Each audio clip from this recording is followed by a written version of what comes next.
कर दूं? Hello students, myself Kajal, a member of Aditya Joshi's education team and your biology class 12 mentor. तो hello everyone, फटाफट से आ जाओ। फिर आज हम most important topic human reproduction का स्टार्ट करेंगे। आ जाओ फटाफट से सब लोग।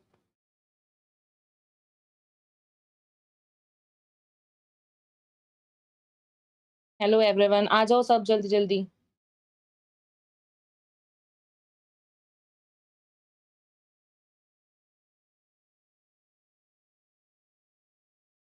Good evening Prachi. आज हम most important topic human reproduction का स्टडी करेंगे, जिसमें हम न्यूमेरिकल्स भी करेंगे। जितने भी कॉम्प्लेक्स न्यूमेरिकल्स होते हैं ना इस चैप्टर के, आज सारे कर देंगे।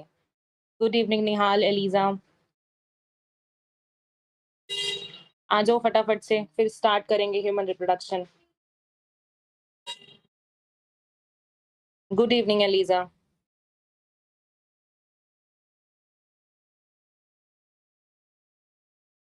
आ जाओ। न्यूमेरिकल्स आज करेंगे हम, ठीक है। उसके बाद हम अपना oogenesis वाला टॉपिक भी करेंगे। oogenesis के बाद फर्टिलाइजेशन, ये सब टॉपिक्स आज हम करेंगे। Hello डोरामी, hello. आ जाओ फटाफट से।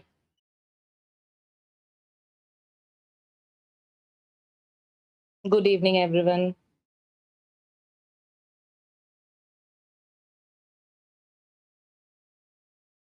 तो आज हमारा पार्ट 2 है ह्यूमन रिप्रोडक्शन का, ठीक है। पार्ट 1 हम कर चुके हैं। जिन्होंने पार्ट 1 नहीं देखा, वो इस लेक्चर के बाद पहली बात तो जाके ज़रूर देख लेना, ओके? चलो, तो जब तक और बच्चे आ रहे हैं, मैं आपको बता देती हूँ। देखो, पहली बात तो ये बताओ, क्या आप सबके अकॉर्डिंग अपना जो आप डेली टाइम टेबल बनाते हो, वो फॉलो हो जाता है हमेशा?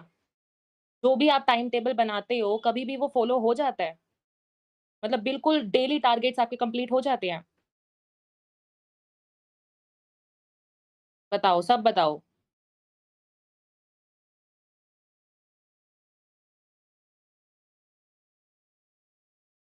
देखो, पता है क्या होता है, मैक्सिमम बच्चों के ना टारगेट्स जो होते हैं, जो वो डेली टाइम टेबल वगैरह बनाते हैं, जो अपने टारगेट्स वो डेली रखते हैं, वो कभी-कभी ना मैक्सिमम बच्चों के फॉलो नहीं हो पाते हैं। या तो किसी रीज़न की वजह से, या तो अपने घर की रीज़न्स की वजह से, या कभी आलस की वजह से। वो रीज़न्स की वजह से हमारे जो हम डेली टाइम टेबल बनाते हैं, जो हम डेली क्वेश्चन करने का टारगेट रखते हैं, वो हमारा कभी-कभी कंप्लीट नहीं हो पाता है। और हमें पता है, अगर हमें नीट क्रैक करना है, तो हमें क्वेश्चन प्रैक्टिस तो बहुत ज़्यादा करनी चाहिए।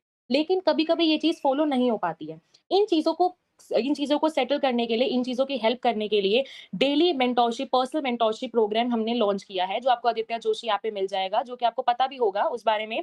इसमें आपको डेली, आपको जो मेंटोर, आपको देखो पर्सनल, हर एक बच्चे को एक पर्सनल मेंटोर यहाँ पे असाइन कर दिया जाता है, और हर एक बच्चे को डेली टारगेट्स दिए जाते हैं, ठीक है। चाहे आप फर्स्ट टाइम ड्रॉपर हो, सेकंड टाइम ड्रॉपर हो, फ्रेशर्स हो, इवन सबको क्या होता है, एक गाइडेंस की जरूरत अपनी नीट जर्नी में पड़ती है, कि ताकि हमें कोई आके बता दे कि हमें आज ये टॉपिक करना है। ताकि अब देखो, जो भी तुम्हें मेंटोर्स पर्सनल मेंटोरशिप में यहाँ पे मिलते हैं ना, वो सारे तुम्हारे एज के ही है लगभग, ठीक है। सारे तुमसे 2-3 साल, तुम्हारे भैया दीदी थोड़े ही बड़े होंगे, ठीक है। और एजुकेटर्स, तुम्हारे मेंटोर्स भी कैसे हैं, बड़े बड़े कॉलेजेस के हैं, जहाँ पे तुम जाने का एक्चुअल ड्रीम देखते हो, वहां के तुम्हारे जो है मेंटोर्स हैं। वो तुम देखो, जब भी तुम उनसे बातें करोगे, तुम्हारा जो डाउट फोरम है वो हमेशा देखो ओपन रहता है पर्सनल मेंटोरशिप के अंदर, ठीक है। तुम उनसे जब बातें करोगे, तुम उनसे बहुत ज्यादा कनेक्टेड फील करोगे, क्योंकि तुम्हारी एज के हैं, है ना। और जैसे क्या होता है, जब तुम फिजिक्स वगैरह या बायो के जो भी क्वेश्चंस तुम अटेम्प्ट करते होगे, हमेशा हमारा क्या होता है, कभी-कभी कॉन्फिडेंस जो होता है वो थोड़ा-थोड़ा लो हो जाता है, जब क्वेश्चन कोई सॉल्व नहीं होता उस टाइम पे। तो उस टाइम पे तुम्हारा पर्सन, जो तुम्हारा मेंटर तुम्हें असाइन किया जाएगा ना, वो तुम्हारी इतनी हेल्प करेगा, तुम्हारे कॉन्फिडेंस को इतना ज़्यादा बूस्ट कर देगा कि तुम्हें अब डिमोटिवेटेड फील ही नहीं होने देगा। तुम्हारी वहाँ पे जो मेंटर होता है, वो तुम्हारी स्ट्रेंथ को, वीकनेस को, तुम्हारी जितनी भी है सारी वहाँ पे स्टडी की जाएगी, और उसके अकॉर्डिंग तुमको नीट के लिए बिल्कुल लेके जाया जाएगा कि हाँ, तुम नीट क्रैक कर सकते हो। ठीक है? तो पर्सनल मेंटोरशिप में देखो, तुम्हें 1 टू 1 में इंटरैक्शन मिलती है। हर एक बच्चे को एक पर्सनल मेंटर असाइन कर दिया जाता है, जिसका प्राइस सिर्फ कितना है? सी, ये प्राइस नहीं है, इस प्राइस को तो बिल्कुल काट दो। एक्चुअल में जो इसका प्राइस था वो था ₹5000। जब स्टार्टिंग में हुआ था, इसका प्राइस था ₹5000। उसके बाद इसका प्राइस किया गया 3999 and now up to 40% off. कितना? अप टू 40% ऑफ है, और जिसमें आपको ये जो पर्सनल मेंटोरशिप का प्रोग्राम है, वो सिर्फ और सिर्फ ₹8 ₹3000 में मिलने वाला है, ठीक है। अप टू 40% ऑफ कर दिया गया है। लेकिन ये ना ऑफर देखो ध्यान रखना, ये सिर्फ आपका जो ऑफर है कब तक है? अप टू 15th अगस्त। कब तक है? सिर्फ 15th अगस्त तक है। तो जिसने लेना है ना वो फटाफट से जाके ले लो, क्योंकि 15th अगस्त से पहले भी अगर सीट्स फिल हो गई तो उसके बाद भी देखो कोई गारंटी नहीं है कि ये आपका जो ऑफर है वो दोबारा हो या ना हो। तो अप टू 15th अगस्त है, जिसमें आपको सिर्फ मेरा एक कोड यूज करना है, दैट इज काजल 123। आपको कोड यूज करना है काजल 123। जैसे ही आप ऐप पे जाओगे, वहाँ पे बाय नाउ के ऑप्शन पे क्लिक करोगे, आपको कोड डालना है काजल 123। आपको वहाँ पे 3000 रुपीज में ओनली पर्सनल मेंटोरशिप का प्रोग्राम मिल जाएगा, जिसमें आपको देखो क्या क्या मिलता है। देखो आपको फुल सिलेबस टेस्ट 100+ आपको मिलने वाले हैं, आपको 30,000 क्वेश्चन बैंक्स मिलने वाले हैं। ठीक है, क्वेश्चन देखो टीपीपीस आपको प्रोवाइड होती है, लेकिन उसके अलावा भी ना क्वेश्चन जितने प्रैक्टिस करोगे ना उतने कम होते हैं नीट के लिए। तो तुम्हें तो यहाँ पे 30,000 से भी ज्यादा क्वेश्चन मिल रहे हैं। ठीक है, इसके अलावा देखो तुम्हें वहाँ पे रैपिड फायर डेली वहाँ पे देखो वीकली वहाँ पे टेस्ट होते रहते हैं। इस टाइम पे भी ना जो बच्चा है वो 640 650 एक्चुअल में क्रॉस कर चुका है। ठीक है, जो पर्सनल मेंटोरशिप में एनरोल्ड है। तो अगर तुम्हें भी वहां पहुंचना है तो you should enrol in this, जिसका प्राइस सिर्फ है 3000 रुपीज, और सिर्फ तुम्हें वहां पे यूज करना है काजल 123। ठीक है, तो चलो अब हम अपना टॉपिक स्टार्ट करते हैं ह्यूमन रिप्रोडक्शन का। सी आज हम थर्ड पार्ट करेंगे। Everyone ready? Everyone is ready? करें स्टार्ट। आज हम देखो न्यूमेरिकल्स करेंगे, जितने भी oogenesis के टॉपिक से पोलर बॉडी कितनी बनती है, तुम्हारे एक्स कितने बनते हैं। स्पर्मेटोजेनेसिस से देखो हमने पिछले लेक्चर में ना क्वेश्चंस कर लिए थे। ठीक है, अच्छा देखो मैंने तुम्हें ना पिछले लेक्चर में 3 सीक्वेंस बताई थी कि 3 सीक्वेंस ना तुम्हें याद होनी चाहिए हमेशा। एक मैंने तुम्हें बताई थी स्टार्टिंग ऑफ द चैप्टर में फर्टिलाइजेशन से सीक्वेंस थी। एक मैंने सीक्वेंस बताई थी मेमोरी ग्लैंड्स की सीक्वेंस याद रखना। और थर्ड सीक्वेंस मैंने तुम्हें बताई थी डक्स के बारे में। देखो अगर थोड़ी बैकग्राउंड म्यूजिक नॉइस आ रही है तो उसको इग्नोर करना। ठीक है, ठीक है, तुम्हें क्या 3 सीक्वेंस बताई थी। अब मुझे एक पहली सीक्वेंस फटाफट से लिख के बता दो, कहाँ से आपकी सीक्वेंस स्टार्ट होती है। पहले फर्टिलाइजेशन क्या मतलब, सारी सीक्वेंस एक बार लिख के बता दो, फिर मैं चेक करती हूँ किसको याद है, किसने पहला लेक्चर देखा था। बता दो, जो इंसेमिनेशन से सीक्वेंस स्टार्ट थी वो वाली सीक्वेंस बता दो, फिर हम अपना लेक्चर आज का स्टार्ट करेंगे।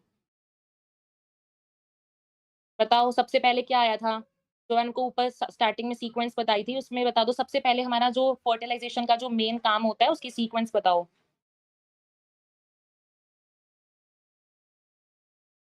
बताओ बताओ फटाफट, एक सीक्वेंस बता दो, मैं समझ जाऊंगी कि हाँ पहले लेक्चर देखा है और रिवीजन करके आए हो। ठीक है, पहले इंसेमिनेशन होता है एलिजा। ठीक है, उसके बाद इंसेमिनेशन। हाँ मतलब पहले गेमेटोजेनेसिस होता है, उसके बाद इंसेमिनेशन। ठीक है, फर्टिलाइजेशन एलिजा। ठीक है, उसके बाद इंसेमिनेशन, फर्टिलाइजेशन, जेस्टेशन, पार्चुरेशन। बिल्कुल ठीक है प्राची, प्राची का ठीक है। ठीक है, मतलब तुमने रिवीजन करी है लेक्चर की। ठीक है, ठीक है, तो ये ना सीक्वेंस याद रखना, ये सीक्वेंस ना इंपॉर्टेंट है, इसका क्वेश्चन जो नीट में आ जाता है। ठीक है, चलो अब हम स्टार्ट करते हैं। देखो हमने पिछले लेक्चर में क्या स्टडी कर लिया था, मैंने आपको ये अच्छे से टेबल में बताया था, ये पूरा आपको मैंने स्पर्मेटोजेनेसिस का अच्छे से बताया था। और एक मैंने तुम्हें एक कंक्लूजन में लाइन बताई थी, मैंने आपको लाइन बताई थी कि क्या होता है हमारे पास एक प्राइमरी स्पर्मेटोसाइट जो होता है वो 4 स्पर्म्स को अराइज देता है, और एक सेकेंडरी स्पर्मेटोसाइट जो होता है वो 2 स्पर्म्स को अराइज देता है। इसके ऊपर हमने 3 क्वेश्चन हमने किए थे। ठीक है, लास्ट लेक्चर में हमने इसके ऊपर 3 क्वेश्चन किए थे, जिसमें देखो मैंने आपको बताया था ऊपर वाला होता है आपके पास स्पर्मेटोसाइटोजेनेसिस, और जब आपके ये जो आपके पास स्पर्मेटिड बनते हैं, इन स्पर्मेटिड का जब कन्वर्जन हो जाता है स्पर्मेटोजोआ के अंदर, उसको हमने बोला था स्पर्मियोजेनेसिस। क्या बोला था उसको हमने? स्पर्मियोजेनेसिस बोला था ना। और बताया था मैंने आपको क्या होता है हमारी सेमिनिफेरस ट्यूब्यूल्स के अंदर क्या होता है, यहाँ पे बहुत सारे क्या होते हैं, स्पर्मेटोगोनियाज होते हैं। यहाँ पे हमारे पास और क्या प्रेजेंट होता है, हमारे पास स्पर्मेटिड प्रेजेंट होते हैं। स्पर्मेटिड बताए थे ना, तो क्या होता था जैसे हमारे पास स्पर्म्स बनते थे वो न्यूट्रिशन लेते थे आपके सर्टोली सेल से, सर्टोली सेल से बाहर निकल जाते थे जब न्यूट्रिशन लेने के बाद, उस प्रोसेस को हम कहते थे स्पर्मिएशन। तो ये तीनों प्रोसेस याद रखना। स्पर्मेटोसाइटोजेनेसिस क्या है, स्पर्मियोजेनेसिस क्या है जब स्पर्मेटिड का कन्वर्जन होता है स्पर्मेटोजोआस के अंदर, और आपके पास स्पर्मिएशन क्या है जब न्यूट्रिशन के बाद सर्टोली सेल से जब आपके बाहर निकल जाते थे स्पर्म्स, उस प्रोसीजर को हम कहते थे स्पर्मिएशन। ठीक है, उसके अलावा देखो मैंने आपको यहाँ पे ये भी हमने पढ़ लिया था, अपने पूरे यूट्रस का डायग्राम हमने अच्छे से स्टडी कर लिया था, जहाँ पे मैंने आपको सारी चीजें बताई थी। ये ओवरी होती है, 3 पार्ट्स बताए थे, इनफुंडिबुलम होता है, एम्पुला होता है, उसके बाद लास्ट पार्ट सबसे नैरोएस्ट पार्ट इस्थमस रहता है। ठीक है, उसके बाद मैंने आपको बताया था सर्विक्स और वेजाइना आपके पास मिलकर बनाते हैं बर्थ कैनाल। जब बेबी की डिलीवरी होती है तो सर्विक्स और वेजाइना के थ्रू ही आपकी होती है। ठीक है, तो इसको इन दोनों को हम मिला के करके बोलते हैं birth canal. This is also very important question. तीनों लेयर्स हमने डिस्कस कर ली थी, एंडोमेट्रियम, मायोमेट्रियम, पेरीमेट्रियम। आज एंडोमेट्रियम डायग्राम की बहुत ज़्यादा इंपॉर्टेंस रहने वाली है जब हम मेंस्ट्रुअल साइकिल पढ़ेंगे, ठीक है? उसके बाद हमने मेमोरी ग्लैंड्स के बारे में अच्छे से स्टडी कर लिया था। उसके बाद देखो हमने ये 2 न्यूमेरिकल्स किए थे जिसमें आपको सेम वाला मैंने काम बताया था कि एक प्राइमरी स्पर्मेटोसाइट 4 स्पर्म्स को देता है, तो 200 कितना देगा, ऐसा कुछ न्यूमेरिकल किया था हमने। फिर सेकेंडरी स्पर्मेटोसाइट का पूछा था मैंने आपसे, फिर मेयोटिक डिवीजन का पूछा था 128 स्पर्म्स बनाने के लिए कितनी मेयोटिक डिवीजन लगेगी। लेकिन आज ये तो थे आपके सिंपल से न्यूमेरिकल्स, आज हम करेंगे थोड़े से कॉम्प्लेक्स न्यूमेरिकल्स, जिसमें मैं आपको होमवर्क भी दूँगी, ठीक है? चलो, अब हम स्टार्ट करते हैं। पहला एक हम न्यूमेरिकल करते हैं, based on your previous lecture देखते हैं किस-किस को कौन-कौन कर पाएगा। चलो देखो, for the production of 500 spermatozoa, how many secondary spermatocytes are required? This is the same question जो हमने पिछले पिछले लेक्चर में किया था, बस थोड़ा-सा डेटा अलग है। चलो इसका आंसर बताओ। How for the production of 500 spermatozoas, how many secondary spermatocytes are required? चलो, सबसे पहले इसका आंसर बता दो। सबका ठीक है, जो आपकी सीक्वेंस पूछी थी गैमेटोजेनेसिस, इंसेमिनेशन, फर्टिलाइज़ेशन ठीक है, सबकी ठीक है। चलो इसका आंसर बता दो फटाफट। स्पर्मेटोसाइट्स बताने हैं, वो भी सेकेंडरी वाले, ध्यान रखना 500 स्पर्म्स की प्रोडक्शन के लिए कितने लगेंगे? बताओ इसका आंसर फटाफट।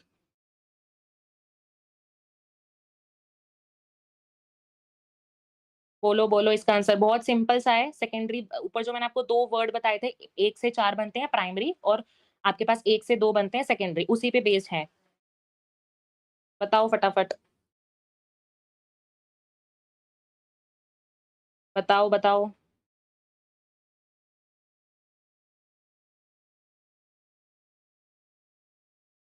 फटाफट से बताओ, फिर हमें और भी न्यूमेरिकल्स करने हैं।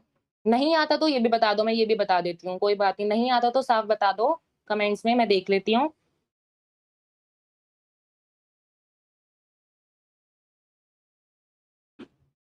ठीक है, रविंदर, प्राची, डीजी 21 सबका ठीक है, 250 डेफिनिटली। देखो मैंने आपको ऊपर बताया था ना, अगर मैं आपको यहाँ पे टेबल भी दिखाऊँ, ऊपर आप यहाँ भी देख सकते हो। देखो मैंने यहाँ पे आपको सिंपल सा लिख के बताया था, इस 2 वर्ड्स को याद कर लो, डेफिनिटली तुम्हारे स्पर्मेटोजेनेसिस वाले तो सारे क्वेश्चन तुम्हारे पास यहाँ पे हो जाएँगे, ठीक है? इसका आंसर बिल्कुल ठीक है। समझ में आ गया ना सबको? तब हाँ, 500 डिवाइड बाय 2 करना है, सीधा तुम्हारा 250 आ जाएगा, ठीक है? सही है, सबका ठीक है, एमडी, शान, एलिज़ा, ठीक है। सबको समझ में आ गया? चलो अब नेक्स्ट क्वेश्चन देखते हैं। देखो जिसको समझ नहीं आएगा थोड़ा-सा मैं फिर बता देती हूँ। देखो जब हमने अपनी सीक्वेंस की थी, जब हमने यहाँ पे अपनी सीक्वेंस की थी, हमें क्या दिख रहा था कि हमारे पास क्या होता है, एक प्राइमरी स्पर्मेटोसाइट से 2 सेकेंडरी, एक प्राइमरी से हमारे पास देखो 4 स्पर्म्स बने हैं और 2 सेकेंडरी से 4 बनते हैं। इसका मतलब एक सेकेंडरी से कितना बनता है आपके पास, 2 स्पर्म्स बनते हैं। इसलिए ये टेबल याद कराई थी। यूनिटरी मेथड लगाओ, डायरेक्टली आपका ये वाला क्वेश्चन का आंसर तो आ जाएगा, डायरेक्टली आ जाएगा, ठीक है? चलो, अब ये बताओ, how many sperms will be formed from 5 primordial follicles? देखो मैंने सबको बताया था, एक प्रिमोर्डियल फॉलिकल से आपके पास 4 स्पर्मेटोगोनिया बनते हैं। स्पर्मेटोगोनिया बनते हैं, एक प्रिमोर्डियल फॉलिकल से 4 स्पर्मेटोगोनियम बनते हैं और एक स्पर्मेटोगोनियम से 4 स्पर्म्स बनते हैं। ऊपर हमने पिछले लेक्चर में अच्छे से स्टडी किया था, एक स्पर्मेटोगोनियम से 4 बनते हैं। तो इसका आंसर बता दो कितना आएगा, 5 प्रिमोर्डियल फॉलिकल से कितने स्पर्म्स आपके पास बनेंगे? बता दो, फटाफट बता दो। इसका भी आंसर बता दो। देखो सिंपल मैंने तुम्हें बता दिया, एक प्रिमोर्डियल फॉलिकल से कितने बनते हैं आपके पास? एक प्रिमोर्डियल फॉलिकल से कितने बनते हैं? 4। बताओ फटाफट। देखो सिंपल सा है इसका, एक प्रिमोर्डियल फॉलिकल था आपका, उससे कितने बने आपके पास? 4 स्पर्मेटोगोनिया बने। कितने बने? 4 स्पर्मेटोगोनिया बने, ठीक है? तो पहली बात तो 5 प्रिमोर्डियल फॉलिकल से कितने बनेंगे आपके पास? 20 आपके पास स्पर्मेटोगोनिया बन जाएँगे और क्वेश्चन क्या पूछा है? How many sperms? 20 देखो, एमडी शान, ये डोरामी वगैरह जो देखो बता रहे हो आप, या 20 स्पर्मेटोगोनिया बता रहे हो, ये ठीक है, स्पर्मेटोगोनिया 20 बनेंगे। लेकिन क्वेश्चन में देखो प्राची ने, हाँ, प्राची ने देखो सबसे सही बताया है। प्राची ने बताया है सही कि स्पर्म्स पूछा है ना, और एक स्पर्मेटोगोनिया से 4 स्पर्म्स बनते हैं, तो कितने बनेंगे आपके पास स्पर्म्स, कितने बनेंगे? 80 बनेंगे ना। 20 इंटू 4 करो, क्योंकि एक स्पर्मेटोगोनियम से 4 स्पर्म्स बनते हैं। क्वेश्चन में देखो क्या पूछा है, हाउ मेनी स्पर्म्स पूछा है, ठीक है? हाँ, ठीक है, अब सबका ठीक है, ठीक है? 80 इसका आंसर आएगा, ठीक है? चलो एक और करते हैं, उसके बाद हम थ्योरी स्टार्ट करेंगे। देखो, how many male germ cells are required to produce the 200 sperms? Male germ cells को और क्या कहते हैं हम? स्पर्मेटोगोनिया। इस बात को भी याद रखना, मेल जर्म सेल का दूसरा नाम क्या है? स्पर्मेटोगोनिया। तो इससे भी क्वेश्चन आता है कि कितने मेल जर्म सेल्स आपको लगेंगे 200 स्पर्म्स बनाने के लिए? डायरेक्टली कर दो, वही वाला सेम चलेगा। देखो, आपके पास 4 स्पर्म बनाने के लिए आपको कितने एक बना, तो 200 पंप बनाने के लिए कितने स्पर्मेटोगोनिया लगेंगे? डायरेक्टली यूनिटरी मेथड लगाओ, सॉल्व करो इसको। करो फटाफट, करो इसका भी आंसर। सिंपल सा है, वही जैसे पहले बताया उसी पे बेस्ड आपका क्वेश्चन है, ठीक है? ये आपके सिंपल है अभी, कॉम्प्लेक्स वाले हम अभी करेंगे, ठीक है? जो नीट में आ सकते हैं मेन। चलो, बता दो फटाफट से इसका आंसर। ठीक है, बिल्कुल यूनिटरी मेथड, हाँ, देखो सबका ठीक है, 50-50 ठीक है, सबका ठीक है, डोरेमी, हर्ष, प्राची, एमडी ठीक है, सबका ठीक है।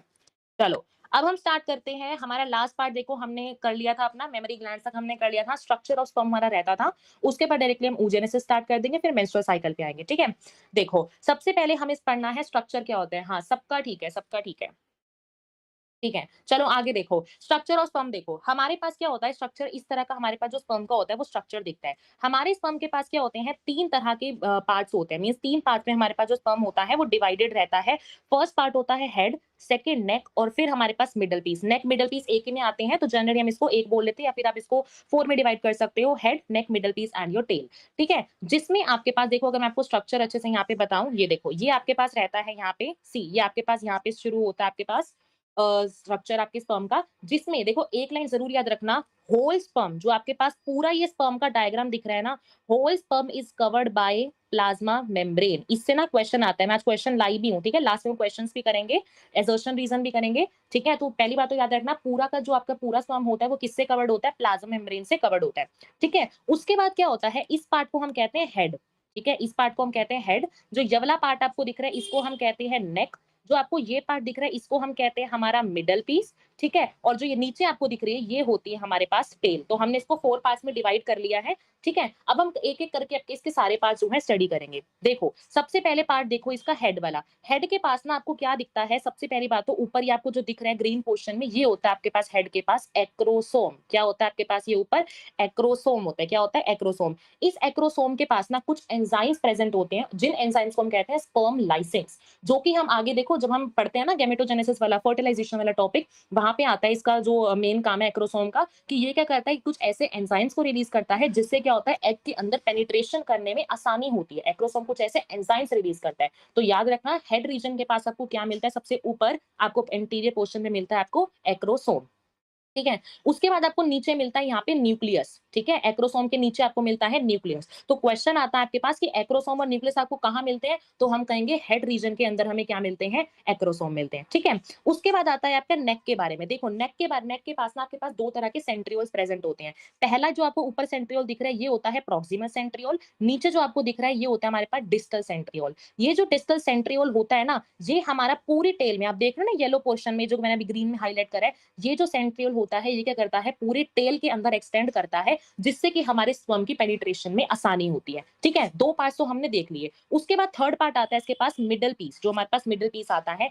इस मिडल पीस के पास ना हमारे पास माइटोकॉन्ड्रिया होते हैं। वो भी कैसे माइटोकॉन्ड्रिया, ऐसे मींस ऐसे आपके पास स्पाइरल टाइप के आपको माइटोकॉन्ड्रिया मिलते हैं, जो कि हमारे स्पर्म को एनर्जी देता है। क्योंकि देखो स्पर्म आपके पास बना स्पर्मेटोजेनेसिस के प्रोसेस से, उसके बाद उसको जाके फर्टिलाइजेशन भी तो करना है ना, तो क्या होता है हमारे स्पर्म को एनर्जी चाहिए ताकि वो मूवमेंट शो कर सके और हमारे एग के पास आसानी से जाके फर्टिलाइज कर जाए। तो मिडल पीस जो होता है इसके पास माइटोकॉन्ड्रिया होता है, और माइटोकॉन्ड्रिया क्या होता है, हमारे पास एनर्जी हाउस होता है। इसलिए हम कहते हैं कि हमारे पास जो माइटोकॉन्ड्रिया होता है वो बहुत जरूरी होता है, क्योंकि मूवमेंट के लिए, ठीक है। पहली बात तो देखो ये एनर्जी प्रोवाइड करता है, ये एनर्जी प्रोवाइड करता है। एनर्जी किसके लिए प्रोवाइड करता है, मूवमेंट के लिए, ठीक है। लास्ट पार्ट आता है हमारे पास टेल। टेल जो होती है ना, देखो फर्म के अंदर हम जनरली ऐसा स्ट्रक्चर बनाते हैं, ये जो इसका नीचे का पार्ट होता है ये होता है टेल। टेल क्या करती है, हमारे पास स्विमिंग और स्पर्मेटोजोआ में हेल्प करती है, या फिर मैं सिंपली बोलूं जब हमारा जो स्पर्म है फीमेल रिप्रोडक्टिव ट्रैक में एंट्री लेता है, उस टाइम पे क्या होता है, हमारे उसको जो हमारा स्पर्म होता है उसको एंट्री लेनी होती है ना साइट ऑफ फर्टिलाइजेशन पे। बता दो साइट ऑफ फर्टिलाइजेशन क्या होती है, मैंने पिछले लेक्चर में बताया था साइट ऑफ फर्टिलाइजेशन क्या होती है, बताओ, साइट ऑफ फर्टिलाइजेशन का नाम बताओ, बताओ बताओ फटाफट बताओ, साइट ऑफ फर्टिलाइजेशन क्या होती है।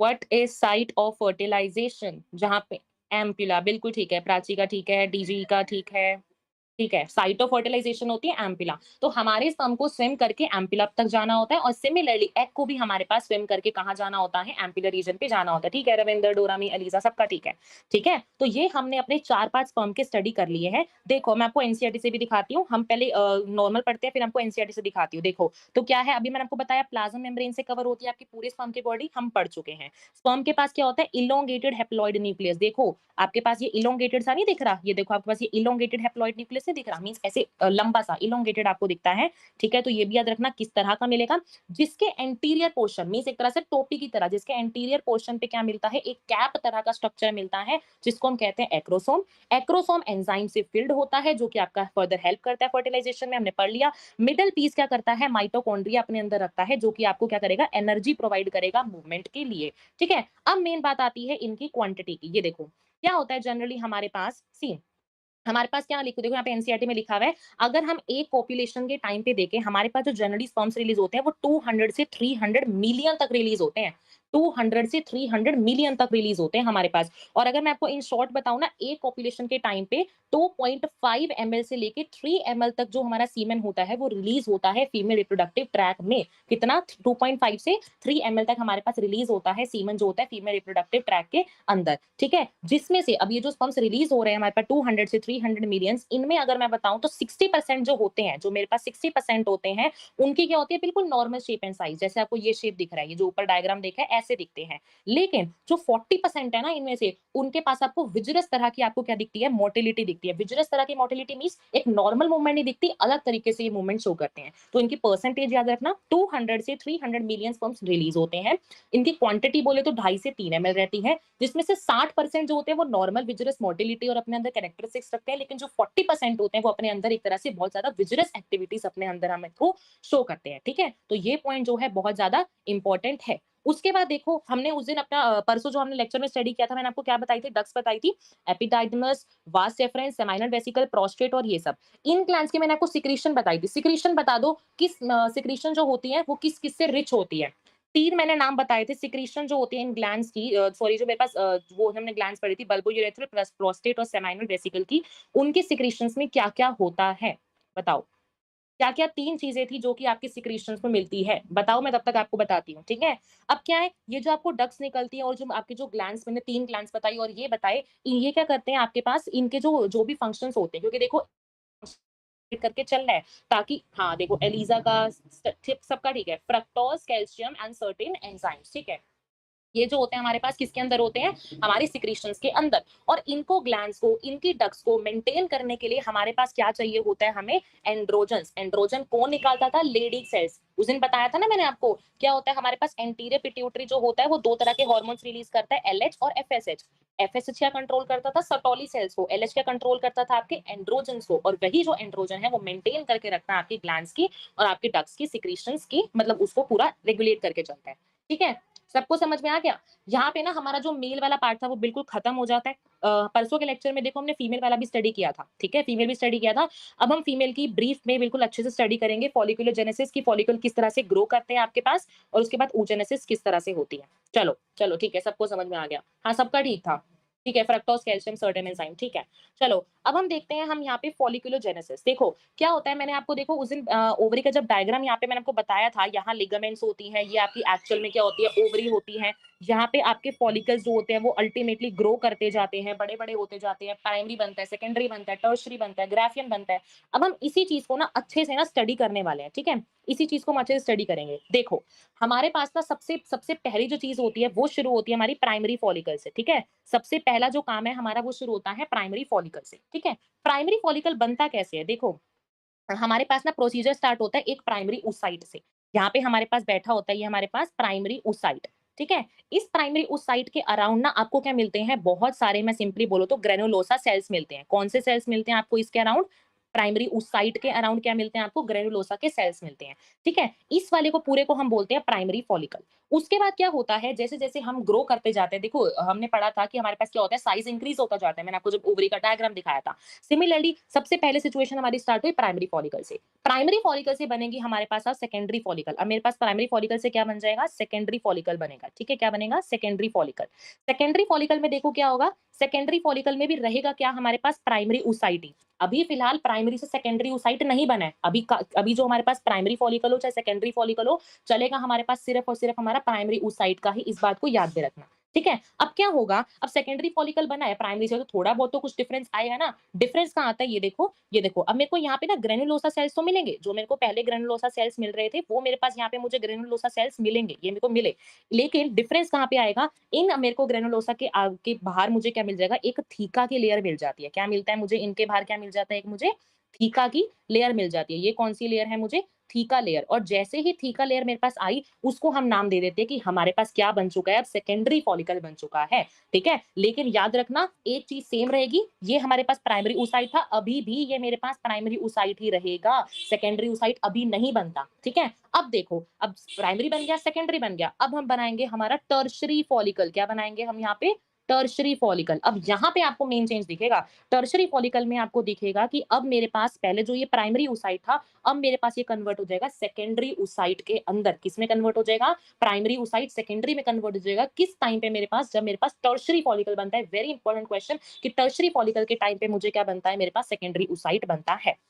ठीक है? और एक कैरेक्टरिस्टिक्स होती है हमारे पास टर्शियरी फॉलिकल की, वो क्या होती है? हमारे पास एक फ्लूइड फिल्ड कैविटी बन जाती है। हमारे पास क्या बन जाती है? सेकेंडरी oocyte के आस-पास हमें एक फ्लूइड फिल्ड कैविटी बन जाती है, जिसको हम कहते हैं एंट्रम। एंट्रम क्या होती है? हमारे पास एक फ्लूइड फिल्ड कैविटी होती है और कहाँ पे मिलती है? वेरी इंपॉर्टेंट क्वेश्चन, तो हम कहेंगे टर्शियरी फॉलिकल में हमें मिलती है। कौन-सी कैविटी हमारी? Antrum cavity. और हाँ, आपके पास जो ग्रेनुलोसा सेल्स है, वो तो अभी भी होंगे। ये जो ग्रेनुलोसा सेल्स हैं आपके पास, ये भी आपके पास होंगे। लेकिन एक और डिफरेंस आ जाएगा इसमें, जो आपके यहाँ पे थीका थी, अब वो डिवाइड हो जाएगी। एक थीका इंटरना में, एक थीका एक्सटर्ना में। ये देखो, ये किस तरह से आपका डिवीजन शो करेगी। ये देखो, ये जो आपके पास जो कवरिंग थी, ये आपके पास थी, ये पूरा थीका था ना, ये पूरा थीका था। ये आपके पास बन जाएगा थीका इंटरना, और इसके बाहर आपको क्या मिल जाएगा? फाइबरस तरह की आपको थीका एक्सटर्ना मिल जाएगी। ये जो येलो वाला पोर्शन है, ये है हमारे पास थीका एक्सटर्ना। ठीक है? तो क्वेश्चन आता है आपके पास कि पहली बात तो एंट्रम कहाँ बनता है? तो आप क्या कहोगे? एंट्रम टर्शियरी में बनता है। फिर आएगा आपके पास क्वेश्चन कि थीका इंटरना एक्सटर्ना में कहाँ पे डिवाइड होता है? तो आप कहोगे वो भी टर्शियरी के स्टेट में। ठीक है?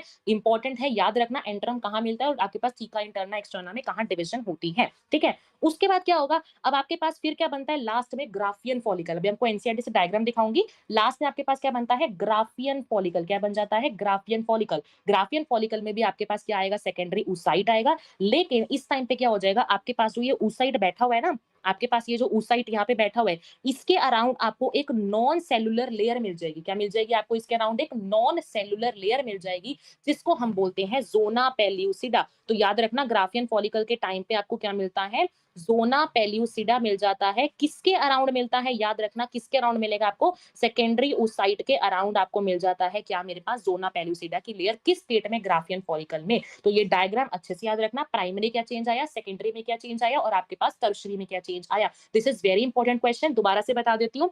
प्राइमरी फॉलिकल में आपके पास सिंपल क्या थे? ग्रेनुलोसा सेल्स थे। क्या थे? ये आपके पास क्या थे? प्राइमरी फॉलिकल में आपके पास ग्रेनुलोसा सेल्स थे, सिंपल, ठीक है? उसके बाद आपके पास क्या हुआ? जब मेरे पास सेकेंडरी में बदला, रहेगा तो प्राइमरी का प्राइमरी, तो कुछ चेंज भी तो आएगा ना, हमने इसको नाम सेकेंडरी क्यों दिया? कुछ तो इसके अंदर चेंज आएगा ना। तो चेंज कहाँ पे आता है? ये देखो, चेंज आता है आपके पास एक अराउंड, एक लेयर दोबारा आ जाती है, जिस लेयर का नाम होता है आपके पास थीका की लेयर। किसके अराउंड? ग्रेनुलोसा सेल्स के अराउंड ही। फिर आती है टर्शियरी की बात। टर्शियरी फॉलिकल में क्या होता है आपके पास? पहली बात तो एक फ्लूइड फिल्ड कैविटी आ जाएगी, जिसका नाम क्या है? मेरे पास एंट्रम है। एंट्रम के अराउंड मेरे पास थीका की लेयर डिवाइड कर जाएगी, थीका इंटरना में और थीका एक्सटर्ना में। एक्सटर्ना के मतलब बाहर वाली लेयर। फिर मेरे पास एट द एंड बनेगा ग्राफियन फॉलिकल, जिसमें आपको ज़ोना पेल्यूसिडा की लेयर की कवरिंग आपको यहाँ पे दिखने मिलेगी। ठीक है? मैं अगर आपको यहाँ पे ये देखो, ये आप एनसीईआरटी में देख सकते हो। सबसे पहले क्या था? यहाँ पे प्राइमरी फॉलिकल था। प्राइमरी फॉलिकल से देखो सेकेंडरी बन रहा है। यहाँ पे देखो टर्शियरी एंट्रम। ये देखो, ये आपको जो ऐसे काजू जैसी आपको शेप दिख रही है, ये आपके पास क्या है? एंट्रम ही है। ठीक है? एंट्रम के बाद देखो, सबसे मैच्योर स्टेज जो होती है आपके फॉलिकल्स की, उसको हम कहते हैं ग्राफियन फॉलिकल। ग्राफियन फॉलिकल बन गया। उसके बाद क्या होता है? ग्राफियन फॉलिकल के अंदर क्या बैठा था? Secondary oocyte। ये जब सेकेंडरी oocyte मेरा जब बाहर निकलता है ना, उस प्रोसेस को हम कहते हैं हमारे पास ओव्यूलेशन, जो हम अभी आगे स्टडी करेंगे अच्छे से मेंस्ट्रुएशन में। फिलहाल समझो कि आपके पास क्या होता है, जब आपकी मेंस्ट्रुएशन होती है, मेंस्ट्रुएशन के टाइम पे आपके पास क्या होता है? सेकेंडरी oocyte बाहर निकलता है। कभी भी कोई ये नहीं बोलेगा एग बाहर निकलता है, नहीं, सेकेंडरी oocyte हमेशा बाहर निकलता है। ठीक है? क्योंकि हमने अभी देखा ऊपर डायग्राम में, हमारे पास क्या था? ग्राफियन फॉलिकल के अंदर सेकेंडरी oocyte जो था वो बैठा हुआ था। ठीक है? एनसीईआरटी से भी देखो, मैं आपको पढ़वा देती हूँ। ये देखो, सबसे पहले क्या होता है हमारे पास? पॉलीगैमीट का बनना इज नोन एज oogenesis। जैसे मेल्स के केस में स्पर्मेटोजेनेसिस होता है, सिमिलरली फीमेल्स के केस में oogenesis होता है। क्या होता है? oogenesis start. अब देखो, हमारे पास ना एक डिफरेंस होता है, जैसे कि मेल्स में क्या होता है? हमारे पास जो स्पर्म फॉर्मेशन होती है वो ड्यूरिंग प्यूबर्टी स्टार्ट होती है। लेकिन फीमेल्स के केस में क्या होता है? हमारे पास जो oogenesis होती है वो हमारी एम्ब्रियोनिक स्टेज में ही जो है स्टार्ट हो जाती है। पहले ये बताओ, सबको फॉलिक्यूलोजेनेसिस समझ आ गया? फॉलिक्यूलोजेनेसिस, जहाँ पे हमने एक के बाद एक फॉलिकल स्टडी करा है, इतना सबको समझ में आ गया फॉलिक्यूलोजेनेसिस? फटाफट से बता दो। Everyone got it? Thumbs up दे दो। थम्स अप दे दो फटाफट से। ओके, प्राची, प्राची को आ गया, भावना को आ गया, प्रियांशी को आ गया। डोरामी को आ गया, ओके, एलिज़ा को आ गया, ठीक है। सबको आ गया ना मतलब ठीक है। ओके, ओके, ओके, ओके, चलो। हाँ, तो मैं आपको क्या बता रही थी, हमारे पास क्या होता है, हमारी फीमेल्स के केस में जो oogenesis होती है, वो हमारी स्टार्ट कब होती है, ड्यूरिंग एम्ब्रियोनिक स्टेज में स्टार्ट हो जाती है। मीन्स जब फीमेल ने एक्चुअल में बर्थ भी नहीं लिया होता ना, उससे पहले ही, इवन मैं कहूँ तो सेकंड मंथ में, जब फीमेल जेस्टेशन पीरियड 9 मंथ्स का होता है, जेस्टेशन टाइम पे सेकंड मंथ पे भी हमारे पास क्या होने लग जाता है, oogenesis जो है वो स्टार्ट हो जाता है वहाँ पे, ठीक है? तो कैसे बनता है, अभी देखो मैं आपको ऊपर सारा अभी बताऊँगी, क्या तो होता है आपके पास, किस तरह से कितने फॉलिकल्स बचते हैं। फिलहाल समझो जो हमने अभी तक पढ़ा है, उसका बताती हूँ। प्राइमरी फॉलिकल्स किससे कवर हो जाते हैं, ग्रैन्युलोसा सेल से, आपको मैंने बताया कन्वर्ट हो जाते हैं वो किसके अंदर, सेकेंडरी के अंदर, ये हम रीड कर चुके हैं। फिर क्या बताया मैंने आपको, सेकेंडरी ट्रांसफॉर्म हो जाते हैं टर्शियरी के अंदर, और आपके पास एक फ्लूइड फिल्ड कैविटी आ जाती है, एंट्रम, हमने पढ़ लिया। और क्या होता है हमारे पास, इनर थीका इंटरनल और आउटर थीका एक्सटर्नल में होता है, ये भी मैंने आपको सारा बता दिया, ठीक है? उसके बाद क्या होता है आपके पास, सेकेंडरी oocyte बन जाता है, जो हम अभी देखो अच्छे से स्टडी करेंगे, ठीक है? उसके बाद देखो मैंने आपको ये बता दिया, टर्शियरी फॉलिकल जो होता है वो आपका किसमें चेंज हो जाता है, ग्राफियन फॉलिकल के अंदर, और सेकेंडरी oocyte किससे कवर हो जाता है, ज़ोना पेल्लुसिडा लेयर से, ठीक है? तो मैंने आपको देखो एनसीईआरटी से सारा बता दिया, एनसीईआरटी से कौन-सा पॉइंट कहाँ से आया हुआ है, ठीक है? चलो, अब हम जैसे हमने उस दिन अपना वो पढ़ा था, अपना स्पर्मेटोजेनेसिस वाला टॉपिक पढ़ा था, ऐसे फ्लो चार्ट के उससे, सिमिलरली आज हम oogenesis पढ़ने वाले हैं, ठीक है? तो देखो, करें स्टार्ट? चलो, ठीक है, करते हैं फटाफट स्टार्ट। देखो, क्या होता है हमारे पास, देखो पहली बात तो ना, जितना मैं आपको पढ़ा रही हूँ ना, जितने मैंने आपको देखो एक्स्ट्रा, जैसे मैंने आपको फर्स्ट लेक्चर में इंग्विनल कैनाल एक्स्ट्रा बताया था, क्रायोजेनिज्म एक्स्ट्रा बताया था, ये सब मैंने एक्स्ट्रा पॉइंट्स बताए थे। जितने मैं एक्स्ट्रा पॉइंट्स बता रही हूँ ना, उनको करना, उनको छोड़ मत देना, क्योंकि एनसीईआरटी से बाहर है। क्योंकि देखो नीट 2025 का जो लेवल है, वो थोड़ा-सा हाई हो सकता है, बिकॉज़ कट ऑफ इतनी ज़्यादा ऑलरेडी जा चुकी है। इससे आगे कट ऑफ 720 थोड़ी ना पहुँच जाएगी। डेफिनिटली लेवल तुम्हारा पेपर का बढ़ेगा, ठीक है? तो इसके लिए हमें क्या करना है, लेवल ऑफ क्वेश्चन को अपने बढ़ाना है, और क्वेश्चन प्रैक्टिस के मैंने आपको बता दिया है। आप सिर्फ अपना मेरा जो कोड है वो यूज़ कर सकते हो, काजल 123 पर्सनल मेंटरशिप, आप वहाँ पे जॉइन कर सकते हो, जहाँ पे आपको हाई लेवल के क्वेश्चंस आपको वहाँ भी मिलते हैं। प्लस देखो डीपीपी आपको डेली प्रोवाइड करती हूँ। आई होप कि आप सब डीपीपी जो है सॉल्व करते होंगे, ठीक है? तो आप कोड लगा के पर्सनल मेंटरशिप का जो प्रोग्राम है वो जॉइन कर सकते हैं, ठीक है? तो चलो, अब मैं आपको बता रही थी oogenesis के बारे में। जैसे मैंने तुमको बताया था स्पर्मेटोजेनेसिस केस में आपका जो मेन काम है वो शुरू होता है स्पर्मेटोगोनिया से, जो कि एक तरह से क्या थी, स्पर्म मदर सेल थी। सिमिलरली अगर हमें ओवा बनाने हैं, उस टाइम पे हमारा जो प्रोसीजर है वो स्टार्ट होता है हमारा oogonia से। किससे स्टार्ट होता है, oogonia से। oogonia जो है वो करेगा सबसे पहले माइटोसिस, क्योंकि जैसे स्पर्मेटोगोनिया ने अपना नंबर बढ़ाया था, ताकि हमारे पास मिलियंस ऑफ स्पर्म जो है वो हमें मिल पाए, सिमिलरली oogonia भी यही काम करेगा। oogonia सबसे पहले माइटोसिस करके अपना नंबर बढ़ाएगा। जैसे ही oogonia ने अपना नंबर बढ़ा लिया, जैसे एक से यहाँ पे कितने oogonia बन गए, मेरे पास 2 oogonia बन गए। अब क्या होगा मेरे पास, क्या होगा, डिफरेंशिएशन होगा। क्या होगा मेरे पास, अब क्या होगा, जैसे हमने पढ़ा था प्राइमरी जो हमारे पास स्पर्मेटोगोनिया था, वो डिफरेंशिएशन शो करता था, जिससे मेरे पास एक स्पर्मेटोगोनियम था वो मैच्योर हो जाता था, और उसके बाद हमने पढ़ा था मियोसिस 1 हुई थी, 2 हुई थी, वगैरह वगैरह। सिमिलरली हमारे पास oogenesis में भी सिमिलरली यही प्रोसीजर होता है, कि हमारे पास क्या होता है, एक oogonia डिफरेंशिएट हुआ, ठीक है? ये हमारा मानना जो और oogonia था हमारे पास डिफरेंशिएट हुआ। डिफरेंशिएट होकर इसने क्या बना दिया, प्राइमरी oocyte बना दिया। क्या बना दिया इसने, प्राइमरी oocyte बना दिया। अब क्या है, अब ये जितना भी आपको प्रोसेस दिख रहा है ना, ये आपको शुरू हो जाता है फीटल लाइफ में। वही जो मैंने आपको बताया, सेकंड मंथ ऑफ जेस्टेशन जब पीरियड चल रहा होता है, उस टाइम पे फीमेल के अंदर ये सब चीजें हो जाती हैं, ठीक है? अब ये सब चीजें कैसे, अब क्या होगा, देखो जैसे मान लो प्राइमरी oocyte मेरे पास बना, प्राइमरी oocyte ना मेरे पास क्या करता है, मियोसिस करता है। मियोसिस करने के बाद मेरे पास क्या बनाता है, यहाँ पे सेकेंडरी oocyte, जो हमने ऊपर पढ़ा ना, मैंने बताया था ग्राफिन फॉलिकल से सेकेंडरी oocyte निकलता है, वही सेकेंडरी oocyte निकलता है, और फर्स्ट पोलर बॉडी निकलती है। क्या निकलती है, फर्स्ट पोलर बॉडी निकलती है, ठीक है? लेकिन ये कैसे हुआ, पहली मियोसिस करके। तो हम इन सिंपली वर्ड यहाँ पे कह सकते हैं कि हमारे पास क्या होता है, जब बच्चा पैदा, जब हमारे पास जो गर्ल है वो पैदा भी नहीं हुई है, उस टाइम पे हमारे पास मियोसिस 1 वहां पे जाके कुछ अरेस्ट हो जाता है। मीन्स जो हमारा जो oocyte यहाँ पे जो ये पहला प्राइमरी oocyte बना है, ये क्या होता है हमारे पास, डिप्लोटीन, या सिंपल देखो, अगर तुमने सेल डिवीजन वाला चैप्टर पढ़ा होगा, उसमें प्रोफेज 1 में तुमने डिप्लोटीन स्टेज पढ़ी होगी। वहां पे होता है कि क्या होता है हमारे पास, वहां पे प्रोफेज 1 के अंदर हमारा जो प्राइमरी oocyte होता है ना, वो जाके अरेस्ट हो जाता है। फिर क्या होता है, अब जैसे मान लो यहाँ पे हमारे पास अरेस्ट हो गया, मीन्स उस टाइम पे, अब उसके बाद हमारे पास कोई डिवीजन नहीं होगी। जब मेरी जो फीमेल है, जब वो प्यूबर्टी गेन कर लेगी ना, तब जाके मेरी मियोसिस 1 कंप्लीट होगी। इसका मतलब ये तुम याद रखो अपने माइंड में, कि क्या होता है, फीटल लाइफ में मियोसिस 1 स्टार्ट हुई, और प्यूबर्टी तक आते आते तक मियोसिस 1 भी कंप्लीट नहीं हुई। मियोसिस 1 कंप्लीट कब होती है, जब तुम कहाँ पे आ जाते हो, प्यूबर्टी वाली स्टेज पे आ जाते हो। जैसे ही तुम प्यूबर्टी वाली स्टेज पे आए, प्यूबर्टी आते ही तुम्हारे पास क्या होगा, तुम्हारा सेकेंडरी oocyte, दैट मीन्स जो आपके पास प्राइमरी, अभी बताया था ना ऊपर, प्राइमरी oocyte है, प्राइमरी से सेकेंडरी बनता है, सेकेंडरी से ग्राफियन फॉलिकल बना था। तो ये जो पूरी आपको फॉलिकुलोजेनेसिस बताई, ये कब स्टार्ट होती है आपकी, जैसे आप प्यूबर्टी में आते हो। जब आप बर्थ भी नहीं लेते, आपके जब हम जब आपका जेस्टेशन पीरियड में रहते हो, उस टाइम पे प्राइमरी oocyte में जाके बैठ जाता है। जो oocyte होता है वो कुछ नहीं काम करता, ठीक है?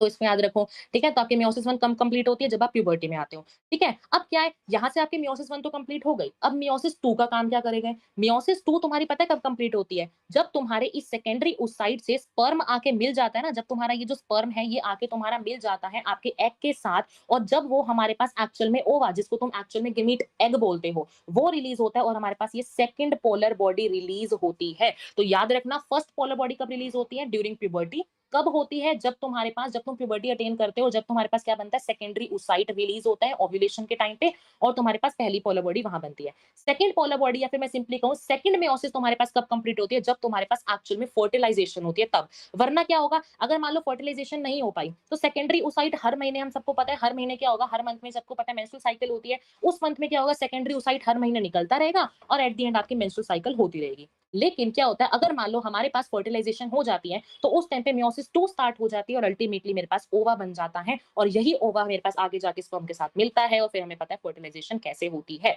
ठीक है? तो ये सारा काम रहता है हमारे पास। ध्यान रखना, फीटल लाइफ में क्या होता है, मेरे पास मेयोसिस 1 चलती रहती है। फीटल लाइफ से लेके आपके पास आपकी जो प्यूबर्टी है, तब तक मेयोसिस 1 ही चलती रहती है, और मेयोसिस 2 कब कंप्लीट होती है? फर्टिलाइजेशन के बाद। ठीक है? इतना सबको समझ में आ गया? देखो थोड़ा-सा ना ये टॉपिक कॉम्प्लेक्स है। समझ में आ गया तो बताओ, वरना मैं इसको दोबारा भी रिपीट कर दूँगी, अगर कोई कहेगा तो बताओ।